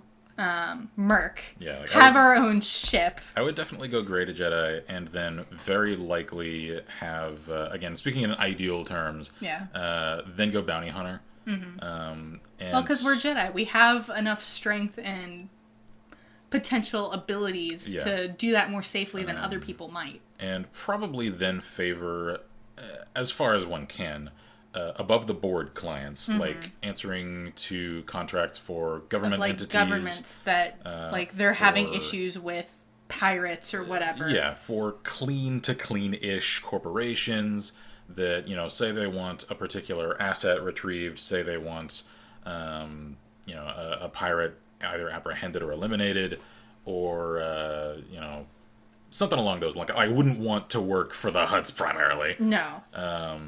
As long as I could maintain as clear and above board clients as I would possible. still be my Paragon self. I would just be like, I'm not doing this whole no attachments thing, because I'm going to be perfectly honest. I get attached. Like, when I get attached to things, I am so attached to them, you won't be able to get rid of that attachment. It's just never going to happen. You will have to, rip out my soul to make it happen, and it's just not going to work. That's just my nature. Because I like to think of myself as a fairly, philosophically minded person, especially off camera. Obviously, I play up a lot of things for comedic effect on camera. I do like to really think deeply about motivations for things, about values, and the reasons for doing a lot of things. And so I would find a lot of the aesthetic aspects, particularly as pertain to, the nature of the universe, in a universe where the Force exists, and what that means about the interconnectivity of minds and of consciousness, because if the Force is real and conscious minds can influence it and can reach across galactic distances to do so, it's almost and how would I put it, an auxiliary to the Carl Jung idea of the noosphere, which was then also explored in the Stalker franchise, in that it's almost the adaptation of the New Age philosophy that God is everything with a mind. In the Star Wars universe, the Force is God, and what does an individual's place in all of that mean? Does it mean anything? Yeah. Should it mean anything? Those are the things that I would spend my time really exploring in depth, because the Force just says a whole lot of things through its very existence about the universe that you live in, and the ability to tap that, and I think to shed the limitations of arbitrary morals that were then placed upon it because of some old aesthetic order, would really make for, I think, an enlightening life to pursue. However, at the end of the day, you still gotta pay for things, and force powers make it a lot easier to do so. So, hence the taking contracts of less than savory characters, That's the surface level, gotta get things done, sort of part of it. So. Yeah, so, like, that's, realistically, I'd have probably a boring job unless we manage to do what we're actually trying to do in real life. Yeah. Or, ideally, what I would have, my OC would be. Scarlett says, I'd want to be a bounty hunter, at least a merc. I'd probably end up in Dex's diner, though. Yep. Mercs can come and hang out with Dex for a while. Oh, yeah, that's all good. But yeah, so my throat hurts. And Scarlett, who are you kidding? You and your piloting, one, skill, and fixation. I think you would go smuggler, mate. Well, he could be a bounty hunter that takes out smugglers. That's true, yeah. Yeah. So if he wants to be a bounty hunter, and then you mix that in with the pilot thing, and you could dogfighting bounty hunter. Yeah. Like that's what I would think. Bounty hunter that also, yeah. He says end up working in the diner. Well, that might be the more realistic approach, but Dex seems like a nice enough guy to work for. It's not too bad. But yeah, so these are some of our thoughts on Star Wars. We've gone into a lot of different tangents about different things, some of which are not Star Wars. Yeah, well. But, I think that's part of the value of Star Wars is that it can relate to so many other things and is therefore an interesting medium of discussion. And Shield says, now I'm going to have to rewatch the movies. Just sent my oldest to get the movies from my dad. Yep. Well, enjoy. And watch them. For Darth Jar Jar. Watch them through the lens of the Darth Jar Jar theory. Let me know if it convinces you, because I really do think there's value to it. And read one of those articles with all the proof, because we have said a fair amount of the proof, but there's more. There's a lot more. There's also, a lot more. One little thing, and I won't, for anyone that still hasn't seen Force Awakens, go into too much of this. I'll just refer to a name, and those of you who know who this is, know who this is. The character of Maz Kanata. I am convinced that there is much more going on with her than anything has told us yet. However, we've received so little information that I can't even start to theorize about it. We don't even know where she fits in. We just know she fits somewhere. Yeah, and it comes from, I would say a couple of things from Force Awakens. One, there is a statue of Maz Kanata complete with her goggles, so it's not just someone of her same species, on Anakin's desk in Episode 1, when he's a little kid. What the hell's up with that, Lucasfilm? Episode 1, where is this, she's introduced for the first time in Episode 7. And additionally to that, connecting it as well to Episode 1. At her compound, she has a whole bunch of flags. She has all those flags hanging One above the of entrance. those flags is Anakin's pod racing flag from Episode 1. From the Boonta Eve race in Episode 1. It's the same flag, even, that Jar Jar is waving around. Nope, it's not Jar Jar. Is it not Jar Jar? No, it is C-3PO.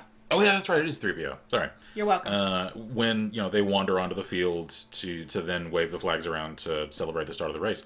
It's that same flag. Look for it. It's there. Mm-hmm. So she was there that day. Or at least took enough of an interest in it after the fact to find that damn flag and keep it for her collection.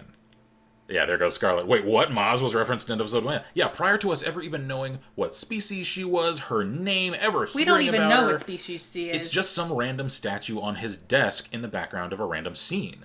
In his house when he's showing Padme around. Exactly. And then she has, in Episode 7, his pod racing flag. Yeah. So, she in particular... is somehow. And there we go. And how did she get Luke's lost lightsaber? Good question. We still don't know the answer to that. We don't know the answer. So there's a lot to... Yeah, there's a lot going on with Maz that we don't know enough yet to even start speculating about.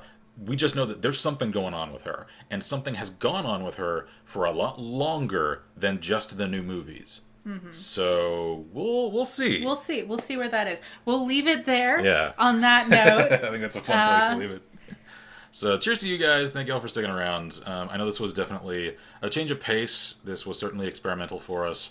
And let us know what you think of it. Yeah. Whether you like this, if you'd want to see us do this more often, or not. You know? Yeah, like if y'all really just like hated this and we're just like, nah, once was enough. It's good, we're fine. Just let us know. Also let us know how you liked the audio. Yes, the audio quality, since we are using the new mic. Sound off if you have any input about that, whether we're getting any echo that we didn't, any feedback, anything like that. Also, just coming from a place of admitted ignorance on my part, how is this as a podcast? Because I'll come straight out and say it. I don't really listen to any. We don't podcast. Yeah, so. I've only listened to a small handful ever, so I don't really know if there's a conventional format that's expected of them, if there are certain etiquette components. Like do and don'ts. Yeah, like I don't know any of that. So let us know what you thought about it. If you have any, opinions on, what we can do better, whether you liked it, whether you didn't like it, what you didn't like, if you didn't like it in the first place, and all of that sort of stuff. Just let us know. I'm always open to criticism. I would just critique your criticism and say that, and this applies to anything, much less just this.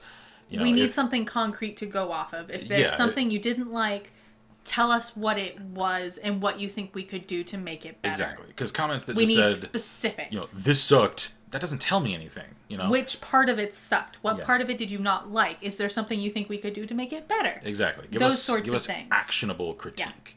Yeah. And I'll certainly take those to heart. Because this is a format that I know podcasts are wildly popular.